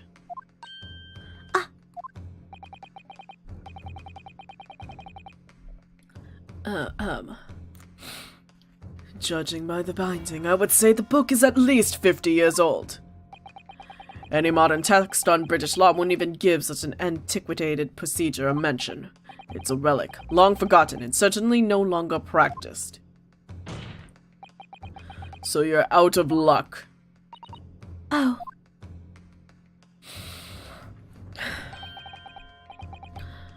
What even is it, Mrs. Otto? The so-called summation examination? Oh, one moment and I'll read about it. You would demand the right to a procedure before you even understand what it entails? Typical Nipponese. Jesus fucking Christ, mate. Alright, Mr. Naruhodo, I think I understand. It seems that under this procedure, we will be able to appeal to the members of the jury. To do what exactly? Appeal to them to change their leaning and reverse their decisions, and it says here that if successful, the proceedings of the trial must be resumed. Make them reverse their decisions?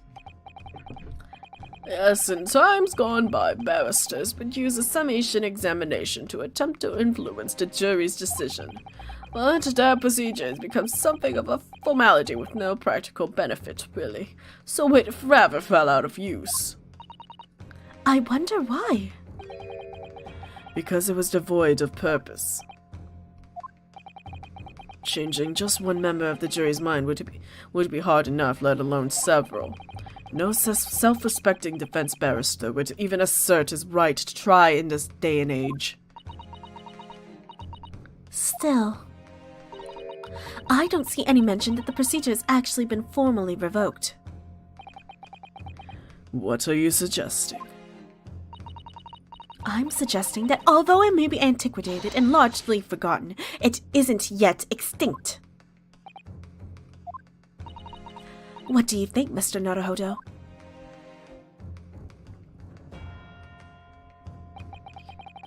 A summation examination, our last possible option. Do we assert our right to carry out or admit defeat? Fucking let's go! Let's go! The defense wishes to assert its right to a summation examination, my lord. Objection!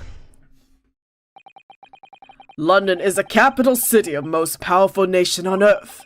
We have a duty to the world to exemplify the very highest standard of judicial procedures. Summation examinations are an embarrassment to them that should be remained buried. Objection! But if it's our right, it's our right. I believe it could provide vital to this in this trial. The defense's petition is perfectly valid. The court will proceed with the summation examination. This is madness. Well, Foreman, are you and your remainder of the jury ready? Well, I'm not, there was no mention in this in the letter I received, you see, so... All members of the jury will be asked to explain on what grounds they have reached their decision. On what grounds? You must all justify your decisions and explain why you believe the defendant to be guilty. Well, my lord, you're rather putting us on the spot. This is most irregular. No mention was made of this before. I don't really hold with all this justifying lark. That seems to have thrown the jurors off. They've been paid off, I swear to fucking God. It seems none of them have experienced this before. Alright then, the summation examination. A defense procedure no practicing lawyer has attempted for years, is it? Well, just maybe, I might be the opportunity we've been looking for to turn this trial around.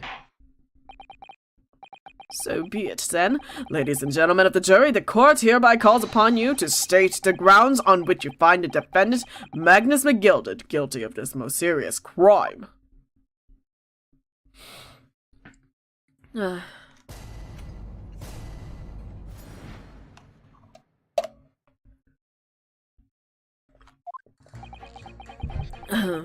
There was no one else inside the carriage at the time, so it had to have been him.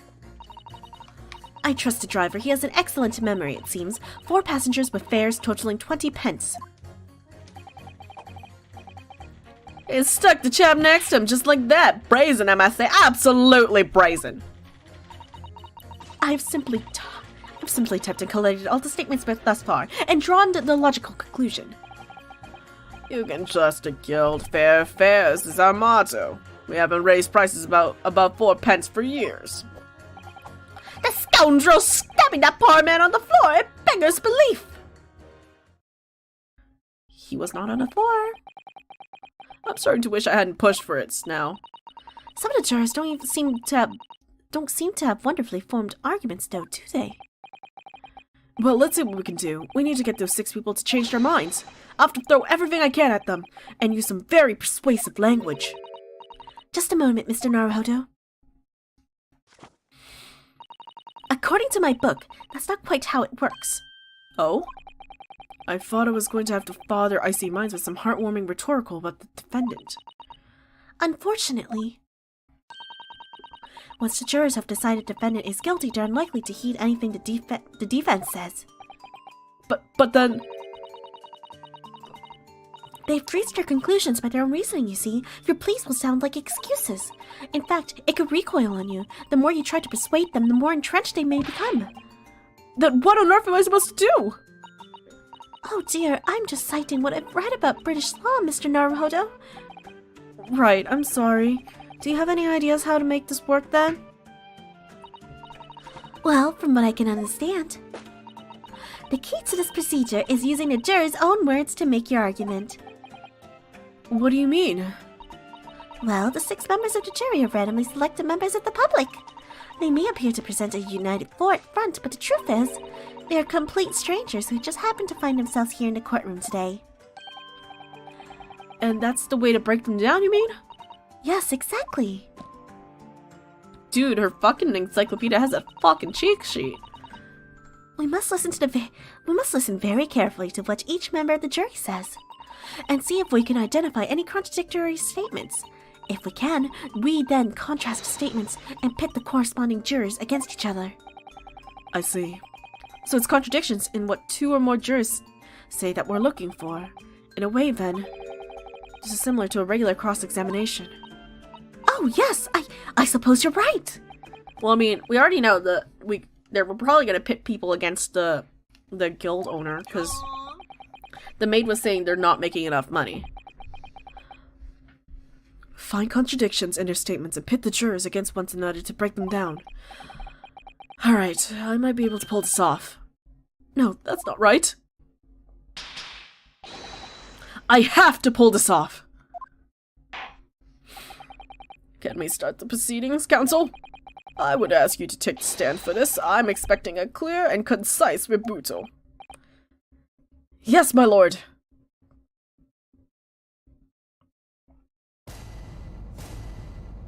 Jury examination, you say? Let's do a quick little save here. 'Cause this is my first time.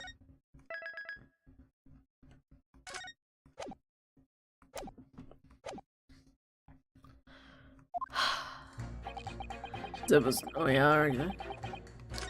Had to be him. I trust the driver. He has excellent memory. Oh, it's only 20 pence. Oh! 20 pence! If it doesn't go up...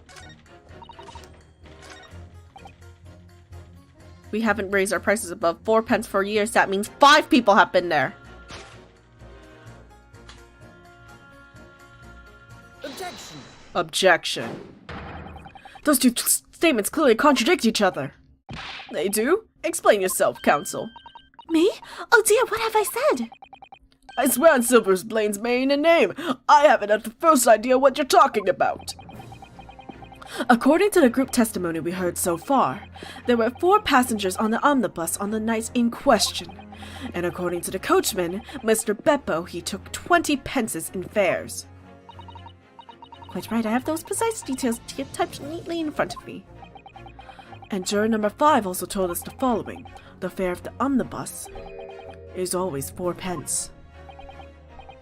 That is it. A fair and convenient single price, just the way London's carriage should be operated. But that doesn't add up at all. In fact, it leaves a glaring discrepancy in the facts. Why, man? Why? 4 passengers paying 4 pence each if you do the multiplication. Oh, it would be 16 pence. Exactly. As I said, it doesn't add up. The figures are different. By 4 pence, in fact. Or precisely 1 person's fare. 1 person's fare?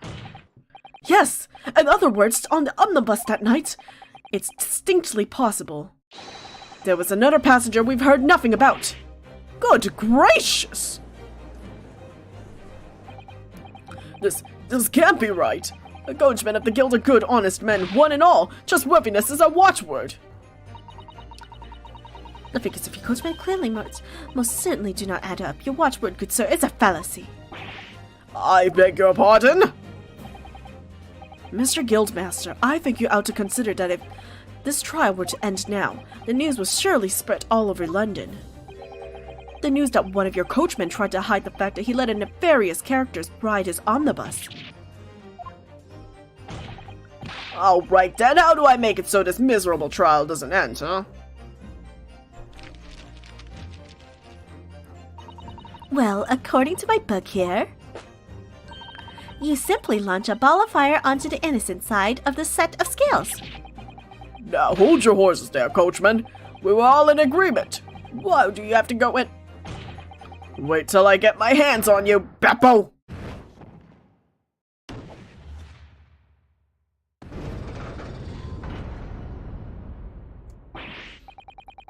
This is very irritating. Begging your pardon, sir, I'm going to do the same.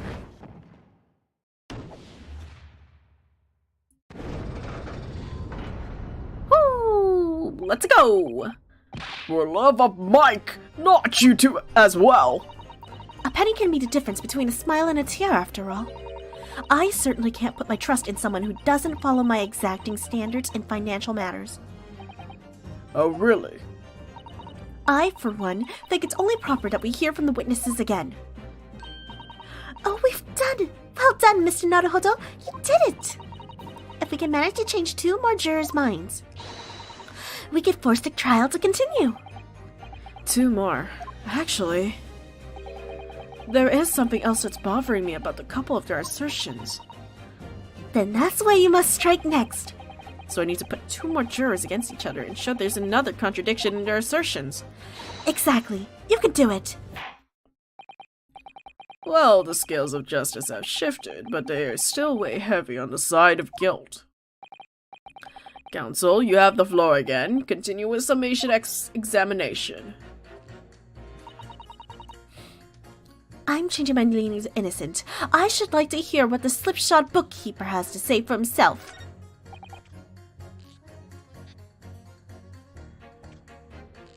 No one else inside the carriage at the time. Had to have been him. He stuck to chat just like this. Oh! Dude, you should see my face. I was like, holy shit. Yeah. He stabbed him to the side. He stabbed him on the floor. But really, he was stabbed right in front of him. Objection! Those 2 statements are completely contradictory. What? Explain, counsel. Post haste. Oh, dearly me. I was only knitting a jumper for my other half. What's all this claptrap? What does contradictory even mean, I ask you? We've heard from more than 1 witness that they allegedly saw the actual moment where the defendant stabbed the victim. Now, out of curiosity, juror number 3. What? Can't you see that I'm busy here? How would you say the defendant stabbed the victim? What sort of motion was it? Huh. Want to test me, do you? It was like this, stuck the fellow next to him without even getting up, just like the prim banker said. Yes, that was Mr. Fairplay's testimony, quite true. Now then, juror number 6. Oh, is that me, is it? What can I do for you, young man? How would you say the defendant stabbed the victim, madame? Oh, well, dear, as far as I understand it. It was like this! He stabbed the poor man after he collapsed on the floor! The coachman said so. Now don't move! Take a look at these two jurors. He struck the fellow next to him without even getting up. And he stabbed the poor man after he collapsed on the floor. Well, I never. They're stabbing in totally different directions. What? Bless my stitches! What a muddle! What this tells us is that there's a strong possibility one of the witnesses isn't telling the truth. Oh! But why? Why the dickens would they lie? In a court! Wow! Who would... Okay, I don't know that yet. But what I do know is that if the trial ends at this point, we may never find out. We may never know the real truth. Ladies and gentlemen of the jury, can you really let that happen in all good conscience? Lies, you say? Oh, dearie me. I can't abide people telling lies. And it's all equal. The scales.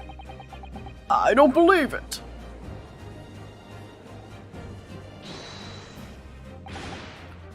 Wait! Now hear this, my fellow jurors. I warned you, you cannot listen to this man. Look at him in his black suit. He's clearly some devious Eastern sorcerer using magic on all of us. Damn. You made me say fucking racist shit. I'm wearing the exact same thing! I'm literally in a Gakudan right now! Ugh. If I could use magic, do you really think I'd be putting myself through all this? Answer me this, Dark Jinx. Huh? Me? What exactly is the problem? What if it is two witnesses have slightly different recollections of events? What of it? Let's say the Shylock did stab the victim as he sat next to him on the omnibus, and this young dandy saw him do it. And now let's say the victim collapsed on the floor, and then the Shylock stabbed him again, and this old lady saw him do it. Well, what's to say it didn't happen like that, huh? Who are you calling a dandy, sir? Why, I should take this knife to you. Who are you calling old? Why, I should be taking this needle to you. They're ready to kill each other now. But of course the foreman of the jury... Could the foreman of the jury be right? Did the two witnesses see two different moments of the same crime? Out of the question, he was stabbed once. Unfortunately, Mr. Foreman. Huh, what's it, you dark jinx? Come on, out with it! What you're suggesting is impossible! It's out of the question! What? What are you talking about, man? How could you possibly say that? You do realize I'm only doing my job! As a foreman of the jury, I have a responsibility to steer everyone in the right direction. So, where's your evidence, man? That's what we want to see. I say the two witnesses saw two different moments of the same crime. If we say that's out of the question, show me some proof. Sure. It looks like the only way I'm going to convince him is to present him with something he can't dismiss. Some irrefutable, hard evidence. As you wish. What? I'll give you the proof. It's out of the question that the two witnesses saw two different moments of the same crime. As proven by... Take that! This is the victim's autopsy report. According to what's written here, Mr. Mason was stabbed in the abdomen. Only once. Only once?! It's quite simple. The victim was stabbed precisely one time. Which means these witnesses can't possibly have seen it happen two different times! Alright, I concede defeat.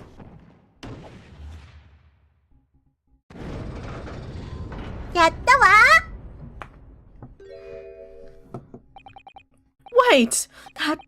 That means... 4 jurors are now leaning to not guilty! We've done it, Mr. Naruhodo! We've won! What are you playing at, you dandy fool? Shut your trap, sir! No one deceives me! But we have a consensus! I said shut your trap! I don't lie when I see one, and if that chap ever dares cross the threshold of my shop, I take this razor-sharp blade and shave every last hair off of his head. That's unsanitary. Please tell me he's a barber. Well, in a quite remarkable turn of events, the defense's summation examination has flipped the balances of the scales of justice. The jurors now stand at 2 for guilty and 4 at not guilty. Accordingly, there are no longer a large enough majority amongst the jury for me to adjudicate, and the trial must continue. I hereby ask the defense, prosecution, and witnesses to return to their places, and I call upon all of you to continue to pursue the truth. Once they force me for a break, I will actually stop the stream, but I just gotta wait until we get to the break. So, Lord Van Zykes, continue to substantiate the case for the prosecution, if you please. Maybe I should get some fucking wine, bro.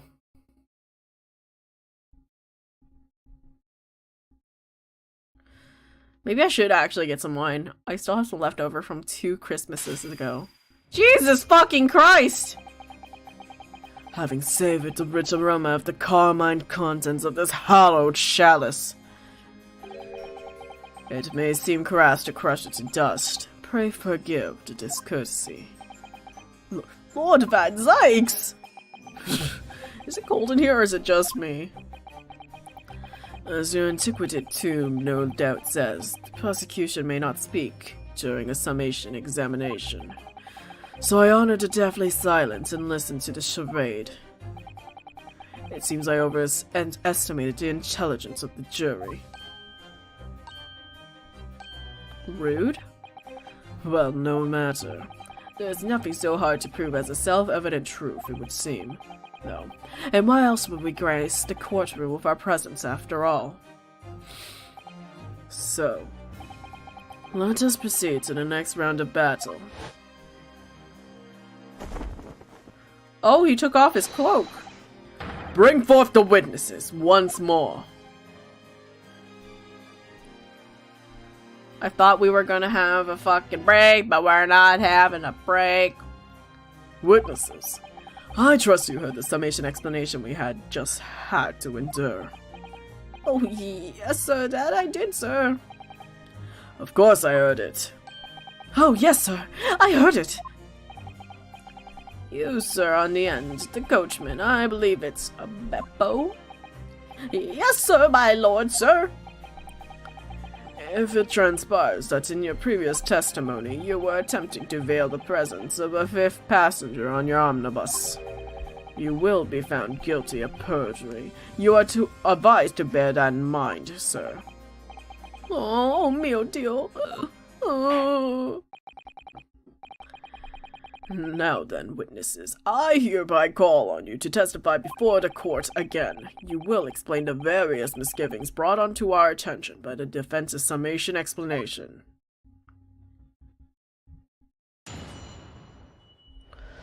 Here we go again. I only carried 4 passengers that night, I swear, but, Well, I, for one, was told I had to pay 5 pences for the bus. He fiddled to us on the fare, he did. And then I saw that blood-curdling sight as well. It's all too much! I tell you, I saw Mr. Gilded stabbing that man. Everything I said before it stands. Oh, yes, he stabbed him. Yes, he did. I think so, yes. You think so? Counsel, make sense of this for me, please. The phantom 5th passenger conjured into existence by my learned Eastern friend never existed. The confusion has arisen behind the coachman's sly little cozenage. What? Oh.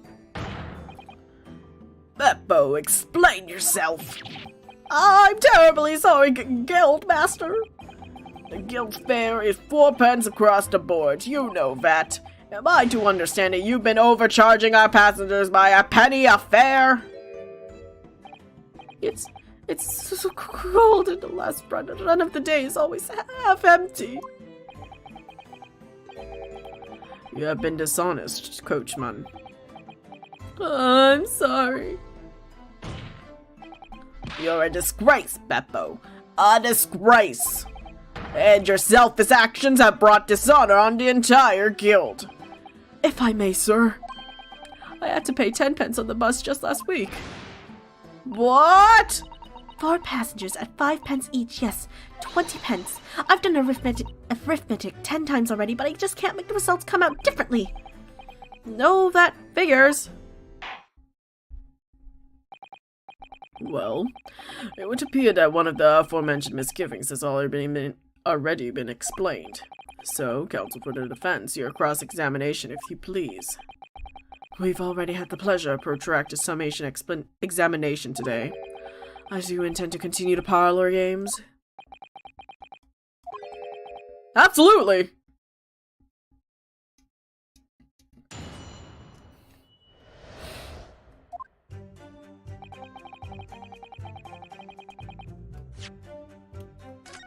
Okay, let's not press unless it's actually needed. Because, man. Let's go for the stabbings. He fiddled us on the fair he did, and then I saw the blood-curdling sight. It was all too much.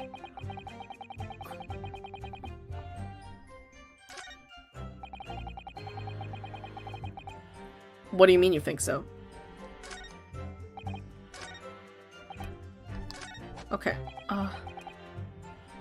Okay, I'm gonna see. These last 3 statements are about the stabbing. So let's go with this one first, because this guy seems like he's gonna give out more detail. So he saw the defendant, Mr. McGilded, stabbing the victim, Mr. Mason, who was sitting next to him. That's what I said, isn't it? It was bothering me before, just was. For just a brief moment, he hesitated for answering the question. Anyway, there was only 2 of them inside the carriage, wasn't there? There's been much talk about a 5th passenger, but as of yet, 0 evidence. Then what are we wasting all this time for, eh? It's black and white, the man's guilty. Something about Mr. Fairplay's testimony just jars with me. I wish I could work out with what it was.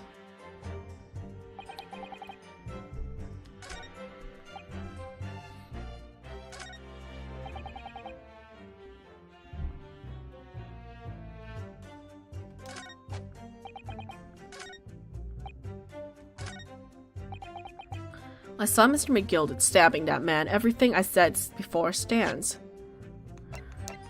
Do we have to prove that we haven't seen him stabbed? Well, let's check out the knife. That part is the sheath, isn't it? Are you alright, Mr. Naruhodo? Huh? Oh, sorry, yes, I just don't really like blades. Oh, those don't seem like the words of a man with a large katana slung from his waist. That's not a blade. That's Kazuma's soul. Anyway, there's no sense in delaying it. Let's just see what the blade looks like. Still bloody. Where's the MM? Or, well, just the M, I guess. Oh, there's the signature. An ornate letter M, undeniably Mr. Magnus McGilded's initial. And it's beautifully gilded, too. It must be very valuable, I should think. Oh! What is it? Look at this M! If you turn it upside down, it becomes a W. This could change everything. A W? Yes, just as one of those, turnabout cases. I'm sure of it. I'm afraid I don't know at all. But what I am sure of is that this is an M. Oh. Well, that idea was quickly quashed. That's quite a lot of blood. That looks like a lot of blood. It surely is blood. The victim's. An Englishman's blood looks a lot like a Japanese man's blood. Did you think it wouldn't? Sorry, it's just that we've only just arrived here in Great Britain. I'm finding it a little hard to adjust. Yes, I do understand. I thought we were gonna have like a whole retrospective of, in the end we're all still the same people with the same blood running through our veins kind of thing, But okay.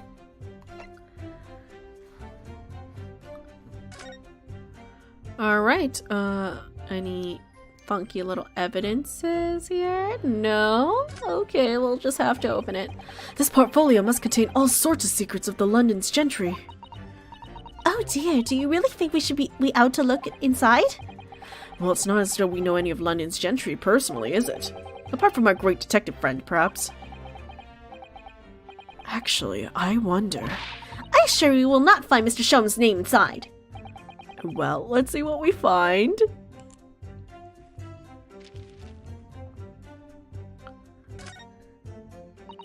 Gosh, it's crammed full of gentlemen's names, isn't it? Well, I suppose they're probably not all gentlemen at all, are they? After all, not everyone in this country is well off.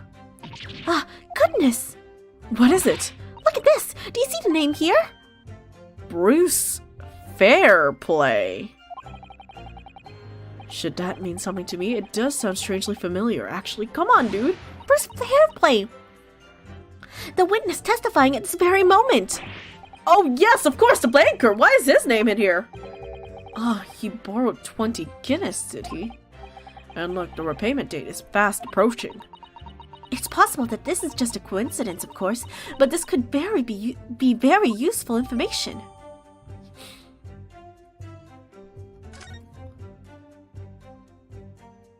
Okay, but can we find not just Bruce, but the other defendant? Okay,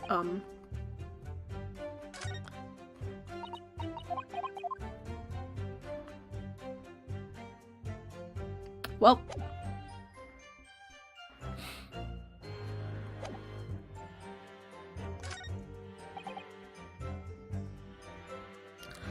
I feel like presenting that evidence isn't gonna do much though, because it's not the topic on hand, you know? Well, I hope the jury stays quiet. I'm gonna go impress the other guys.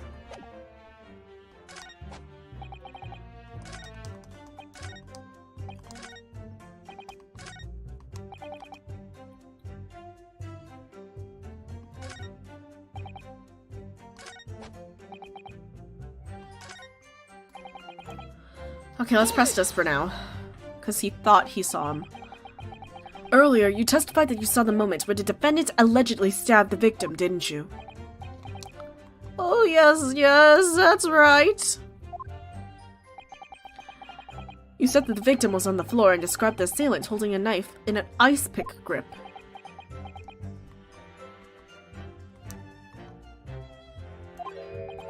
I suppose. I might have, you know, yes. Put the cart before the horse, maybe. What's this? Well, I'm quite sure about most of it. I was driving the horses when I heard a scrape from the seats on the roof deck.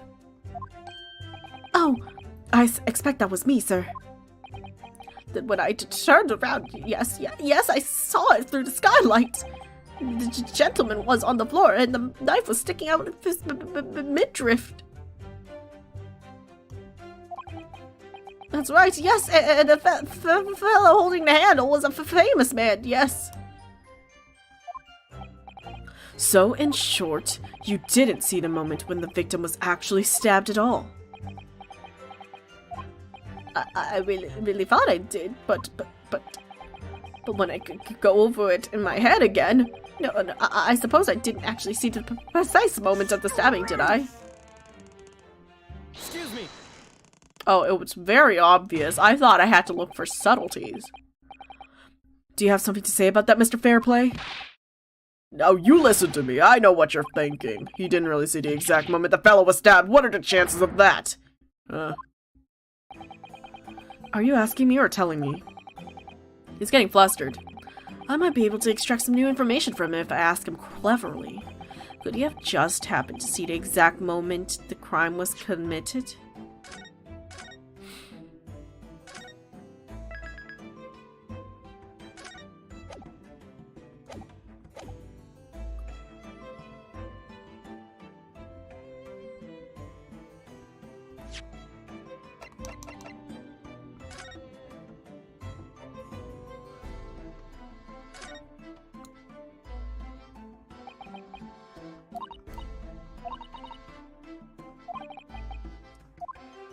Yeah, he could have seen them. God damn it.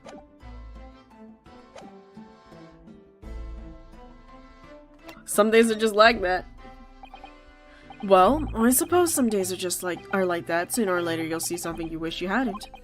If you always peeping through a skylight on top of an omnibus. Peeping? I'm a respectable city banker, I'll have you know. And I know what I saw. I remember as clear as Balrot's day. It was a grim scene, I don't mind telling you. Thank you, Mr. Fairplay. Oh, excuse me if I was getting a little hot under the collar there, my lord. I would ask you to supplement your testimony with a clear statement about what exactly you saw. Oh, I can do that, alright. I'll tell you how grim it was. Do you think I forget the sight of those blood-soaked hands after the butcher stabbed the man? But he was wearing gloves.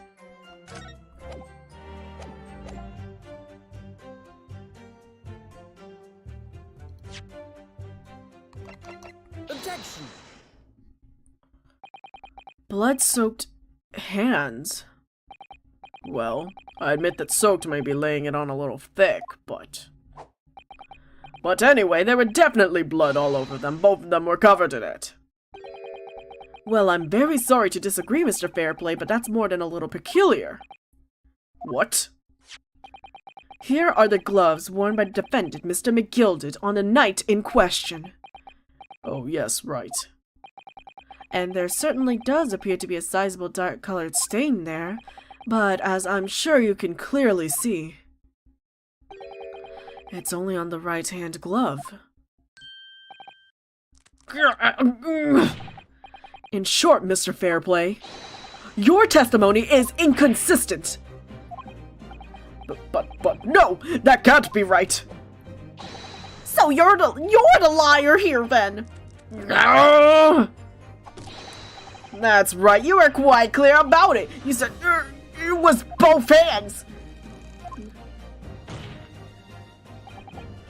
Mr. Fairplay, if your last statement was a lie, it calls your entire testimony into question. You said you saw the moment the victim was stabbed, but is that really the truth? Objection! It was a simple mistake. You can't justify accusing this man of lying. Yes, it wasn't both hands, it was only one, but the fact remains. The victim's blood was on the accused. No, Mr. Fairplay categorically stated he saw blood all over both hands, which means there's a strong possibility that the witness was deliberately trying to mislead the court. Why? I'm a city banker, for pity's sake. My word should be the golden standard. I'm a gentleman, not some gutter snipe. Upstanding member of society. Don't prevaricate. He's claiming to have no reason to lie, but is that really the case? Mr. Naruhodo, if we had some evidence to explain why Mr. Fairplay might be lying, it could turn the tide on this trial completely. Something to show this man has a compelling reason to lie in his testimony. I have the evidence! I am doing the objection pose, but you can't see that because my arm is permanently stuck to thy side. My lord. Yes, counsel? This is the hype I was waiting for. This is the hype for playing Ace Attorney. Let's fucking go. Okay. I'm so sorry. Hello?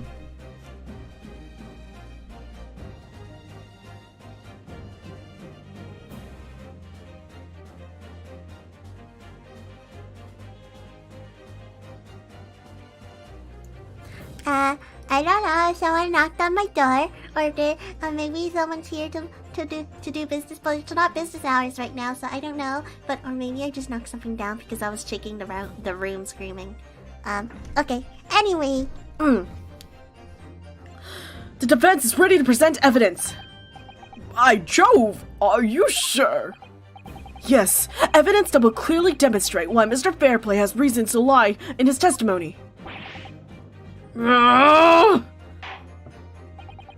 Very well. I hereby call on the defense to present its evidence. The evidence that demonstrates a motive for the witness alleged deception of the court. Take that! This is a list of the debtors who owe money to Mr. McGilded. Yes, a list of the innocent victims crippled by the accused extortion. The point is, among the names of the debtors is your name, Mr. Bruce Fairplay. What? Mr. Fairplay, are you currently indebted financially to the accused? Well, it's barely worth you being called a debt. According to this ledger, you own 20 guineas. Not an inconsiderable sum of money, wouldn't you say? Well, what of it? Let's suppose Mr. McGilded were to be found guilty of this murder. What would become of your debt in that case? These documents state that the loan agreement is forged between two individual parties. Therefore, were the creditor, the defendant here, to be sentenced to capital punishment, all outstanding debts which were owed to him would be annulled. They would cease to exist. Cease to exist? Mr. Fairplay, is it not the case that you claim in your testimony to have seen something you never in fact saw, in a devious attempt to annul your debt of 20 guineas to the defendant?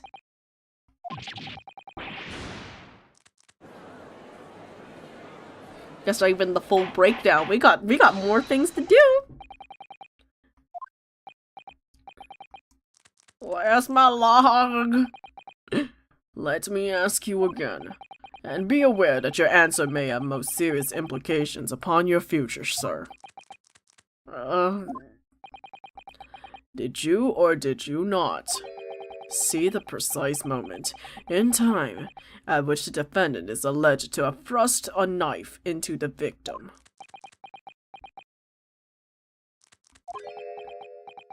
Oh, are we gonna have his breakdown? Your silence speaks volumes! You did not tell the truth in your testimony! Alright, now let's not make a melodrama out of this. Perhaps I did overstate the truth in a pinch. A pinch. But make no mistake, I definitely remember seeing blood on Mr. McGilded's hand. Both of them. Objection! And yet, only one of the defendant's gloves, which we have here as evidence, is stained. So you keep saying!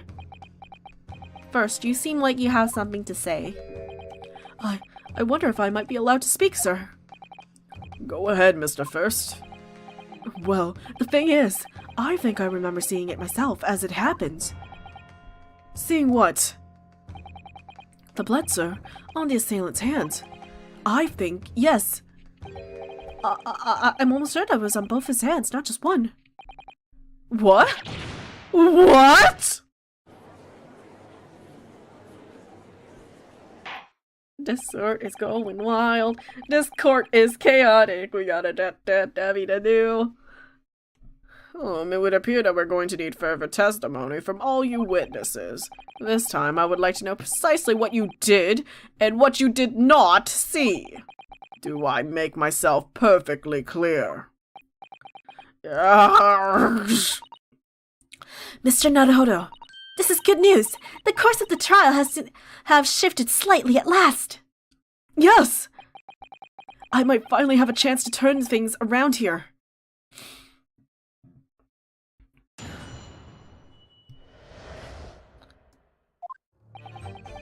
There was blood on both hands of the assailant. I sincerely and distinctly remember that.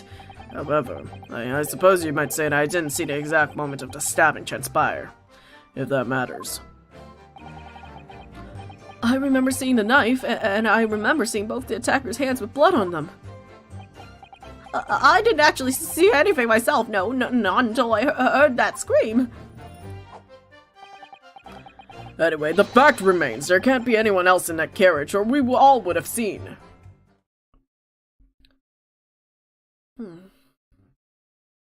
What if it's a self-inflicted? Well, lo and behold. In truth of fact, not one of you was witness to the crucial moment the crime was perpetrated. I apologize, my lord, but honestly, there was no one else inside that carriage, and that man's hands were covered in blood. That much incriminating evidence is tantamount to saying we saw the man do it! That's really not what the testimony is about. Let us examine the interior of the omnibus once more. The victim's fresh blood is clearly visible on the seat, corroborating with the witness's accounts. Man, water. In other words, there's no substantial nor significant change in the facts of the case. Very well. Your cross-examination, please, counsel. Yes, my lord.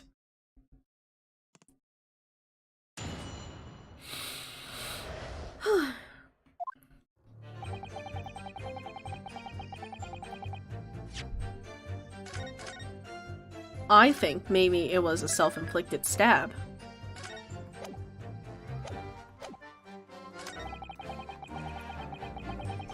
Didn't see the exact moment. Yeah, I know. I'm seeing a knife, and I remember seeing both the attacker's hands with blood on them. Yeah, didn't see nothing. There can't be anyone else inside the carriage, or we would have all seen. I don't think there's anyone else in the carriage either. So I think, well, there is space under the trunk. But, there's no evidence of someone being in the trunk. Hold it! You definitely saw that too? Blood on both hands? Yes, sir. I mean, I know what you're going to say. Only one of Mr. McGilda's clothes has any sign of blood on it. That's right. The thing is, as far as I remember, sir, when I looked down and saw Mr. McGilda sitting beside the other fellow, I don't believe he was wearing any gloves, sir. He wasn't wearing these gloves? That's correct, sir. And I saw the blood on both his bare hands quite clearly. It's true that the dark-colored stain on the large leather gloves wouldn't have been easy to see. I should point out that the police officer who apprehended the accused on the night in question reported there were no traces of blood on Mr. McGilda's gloved hands. There wasn't blood on his hands. This is puzzling indeed. This must be significant somehow, I'm sure of it. I guess there really was someone else in there.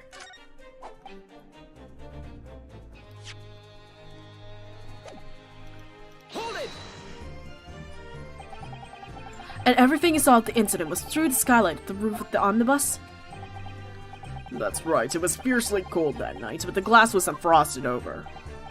Oh yes, I remember I was shivering, it was so bitter. Which rather begs the question on why the pair of you were sitting on the roof deck in the first place. Well, I don't know anything about this young fellow, but I couldn't enter the cabin. Oh? Why not? It was locked from the inside. I tried knocking, but no one opened the door. It was locked. That's right, and it's a public bus service, for pity's sake. That's not what I call fair play. Yes, I had exactly the same experience. I tried knocking, but the gent inside just gestured at me to clear off. So I had no choice but to climb up to the roof deck and look down longingly into the warm cabin. Well, I can show you I wasn't just looking down, I was glaring, long and hard. That's precisely why I could tell you with absolute confidence that if there were anyone else in that cabin, I would have noticed. Why was it locked? Unequivocal, I would say. I'm not sure about these two witnesses. Could they really have seen everything inside the cabin through the skylight? No, there's some things could have been blocked. Allow me to confirm one thing, Mr. Fairplay. You were riding this omnibus and witnessed the events in the cabin through the skylight in the floor of the upper deck. Is that right? That's right, yes. In that case, there is a portion of the cabin interior that would have been out of sight from you. What? By golly! Really? Obviously, at this stage, we can't say for sure. But the possibility cannot be denied that at the time of the incident, there could have been another passenger in the enclosed cabin of the omnibus. Objection! Enough hypothetical meandering, my Nipponese friend. I gotta say it the weirdest way. The prosecution demands that you substantiate your claims. After all, the scene of the crime is here, in the flesh. Very well, I will uphold the prosecution's demand. You will identify the area on the cross-sectional plane of the omnibus. Where exactly in the omnibus are you suggesting this potential extra passenger could have been situated? Ah, fuck. Where was... Which side had the fucking hole? The carriage is drawn on the left. So it had to be the back would be the what direction is this? Seat looks reasonably soft, but it's actually hard when you sit on it. And only wide enough for two gentlemen to sit side by side, really. Of course, an English gentleman would be dressed in such flat refinery. It would be quite impossible for her to climb up the roof deck, so she would have to be seated here. A woman in a kimono would have the same problem. Women's clothes are quite impractical, aren't they? Well, we found it. Okay, cool. Yeah, that's the drag. Take that! Both rows of the seat on the roof face the direction of travel, whereas the seats in the enclosed cabin face each other, which means the visible part of the cabin, which the passengers on the roof deck can see through the skylight, is as I've drawn here. That's right, my lord. As you can see, the seat opposite of the one which the victim and his attacker were sitting is obscured from view. In other words, if someone had been sitting on that seat, it's quite possible that the witnesses would have been completely unaware of it. Objection! It's quite possible some phantom was sitting there. Your Nipponese has a forbidding habit of obscuring the truth of ambiguity. Have you met another Asian in your goddamn life, sir? I concur with the prosecution's rejoinder. In British court of law, evidence is paramount. I cannot entertain this conjecture, counsel. That is, unless you're able to put a name to this mysterious passenger whom you allude. A name. Yes, a name. A name. Oh boy. Can you, Mr. Naruhodo? I honestly don't know. Who could it have been? Who could have been in the other seat, which was out of sight from the witnesses on the roof deck? Alright.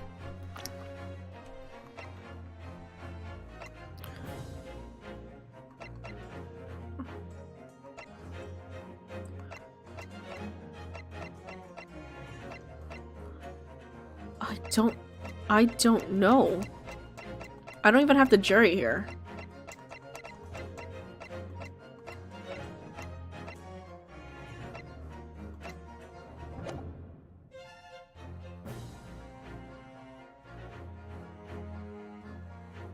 Wait! If the people saw the bare-handed person, that's the person next to the guy. So that means who's out of sight is the defendant. I understand, my lord. The defense would like to put forward a name. You are a fool. That response was a desperate attempt by a man who has no notion of his own limitations. A toast to hard lessons not yet learned. Let us not delay, counsel. The defense is still to name the passenger in the other seat. This could be it. This could be the chance I've been waiting for to turn the trial into my favor. On that night, on the night of the murder, the person occupying the seat in the omnibus cabin that was obscured from view was... Take that! The passenger in the enclosed cabin that the witnesses on the roof deck failed to see has to have been Mr. Magnus McGilded. McGilded? What are you talking about, counsel? That's the name of the defendant! Objection! guy's got weird aim. This guy's got crazy aim. If I desiccate this chamber by smashing my hallowed chalice, do forgive the discourtesy. Lord Van Zykes! People talk about those tiny island of— Stop being racist! People talk about those tiny island nations in the forest as having learned in culture of their own, but I see they use the terms ill-advisedly. Stop being racist. Listen to my talking. What are you trying to say? Let me explain in terms that even a student of an artless backwater such as yourself might understand. When the bloody scene unfolded, the victim and his assailant were sitting side by side. Multiple witnesses attested to the fact it is the very premise on which the case is built. But that premise may be wrong. What? If the victim really was sitting beside Mr. McGilded, it creates an inconsistency that can't be reconciled in any way. The stab wound! What inconsistency, counsel? And the gloves. But also the stab wound. I'm like swinging my arms back and forth like I'm punching the air. The defendant's gloves, my lord. Both witnesses made the same testimony. They claimed that there was blood on both hands of the person sitting next to the victim. Yet we know the truth to be otherwise. Only one glove bears the glory remains. The point is, even in the face of this irrefutable evidence, both witnesses have maintained their stance. Yes, the testimony remains unchanged. Exactly. They both adamantly swear that they clearly remember seeing blood on both hands of the assailant. In short, their memory of events is correct, and their testimony reveals the truth.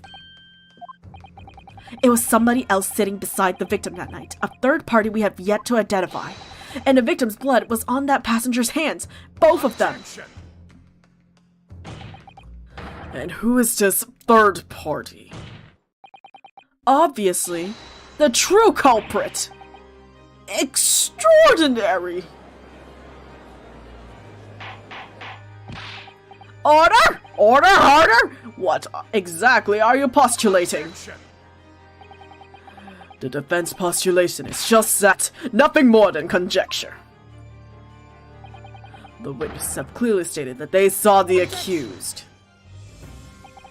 But when elaborating on his testimony, Mr. Fairplay said the two of them were wearing hats and I couldn't exactly make out their faces. Yes. The tops of their heads were obscured by the roof.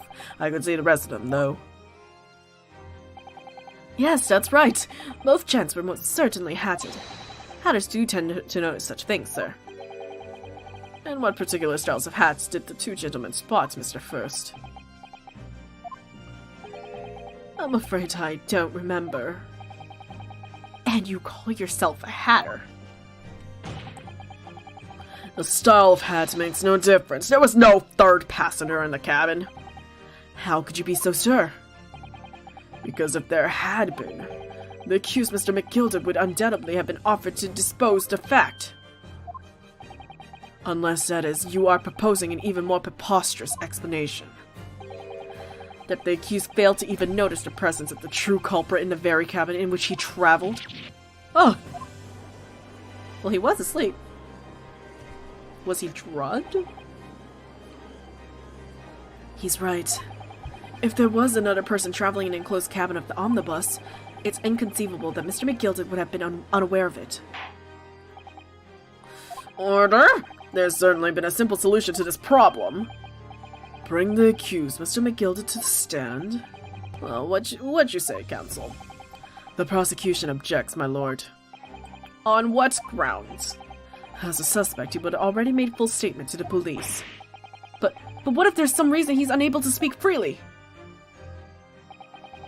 Magnus McGilded is no uneducated ruffian. If it indeed turns out the man had been withholding information, you can be sure it would have been most deliberate act. Counsel for the defense, what is your opinion? My lord, should we ask Mr. McGilded to testify or not?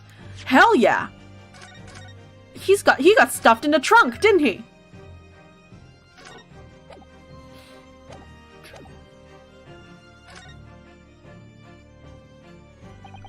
Yes, we need to hear what he has to say in order to find out the truth. The defense would like to call Mr. McGilded to the stand. In that case, I would like to hear the opinion of the jury. Yeah, I need a little time to consider this. If you ask me, I think we should hear what Mr. McGilded has to say. Get the man out here, I say! It would be utterly illogical not to hear his testimony. When something needs doing, get it done. That's how I run things at the guild. Hearing what the patron of my favorite little podcast has to say? Oh yes, that would be lovely. Yes, the jury says the man must be heard. Very well, the court will hear the defendant's testimony. Bailiff, show the defendant to the stand at once. Okay. If we don't get to a saving point soon, I'll cut off at the 3-hour mark. Now, maybe what actually happened that night will finally become clear.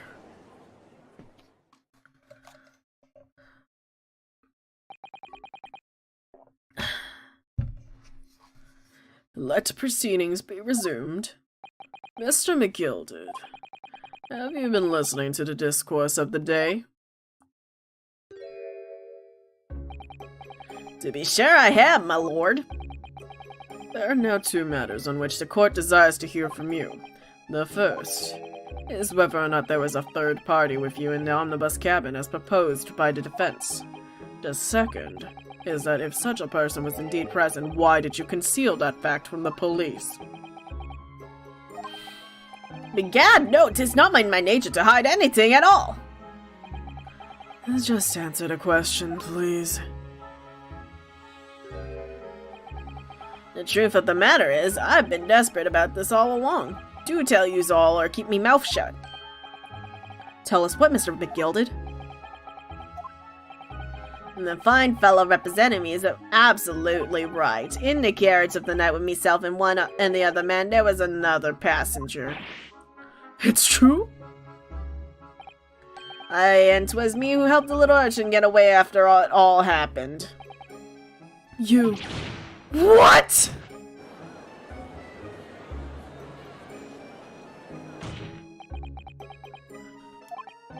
No, Magnus McGilded, that convenient excuse can't save you now. I'm truly sorry. I so am Lord Van Zykes. I'm sure you're wanting to know why I said nothing when I was taken in by the police. I do be having a very good reason, I assure you. Which was? Well, the little child was just in the wrong place at the wrong time and not in any way involved, you see. What? If the police had known the wee one was there, they'd have assumed she'd done it. They'd have hauled her into this here courtroom just like myself. I was only trying to spare her that. Young hearts and young minds are easily damaged, my lord. This child witnessed a murder.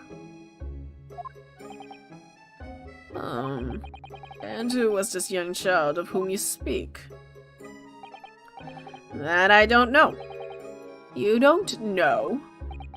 Aye, well, the wee thing just happened to be in the carriage that night. I never saw her before or since. We have... I can't even do the deep voice anymore. We have absolutely no reason to believe this man. The prosecution calls for the witness's statements to be disregarded by the court. You know, I wouldn't be surprised if the urchin isn't here in the courtroom as we speak, listening to the proceedings. What? A smoke! Fire! There's a fire! Look, someone's trying to get away! After them! It's no use! I can't see anything through the smoke! What the fuck is... No, actually, what the fuck is going on? Holy shit, good thing I didn't save and quit. Holy crap. Be careful, Mr. Naruhodo. Cover your face! Bailiff, don't let the accused escape. Secure the omnibus. I hereby call an emergency recess. Bailiff, ensure the defendant's in custody and clear the courtroom. We were hurriedly removed from the smoke-filled courtroom by the bailiff. Amid scenes of chaos, people stumbled over one another in their desperation to flee the chamber. We had no idea what was happening. All we knew was that, for the time being at least, the trial was suspended. Dude, that was kind of epic. Not as epic as, like, the 5th game, where we had a trial in, like, a ruined courtroom after a bombing. Spoilers for the 5th Ace Attorney, but if you're this far, I guess. We're on part 3 of the trial, huh? I think this could be a good time for me to stop. I lost my voice. No, I didn't lose my voice, but you know, I'm not doing so hot. But yeah, I was aware that I was streaming, but I unfortunately wasn't paying too much attention because this game got me acting up. And I don't mean like that in a weird way. I mean like it got me hyped. I am hyped.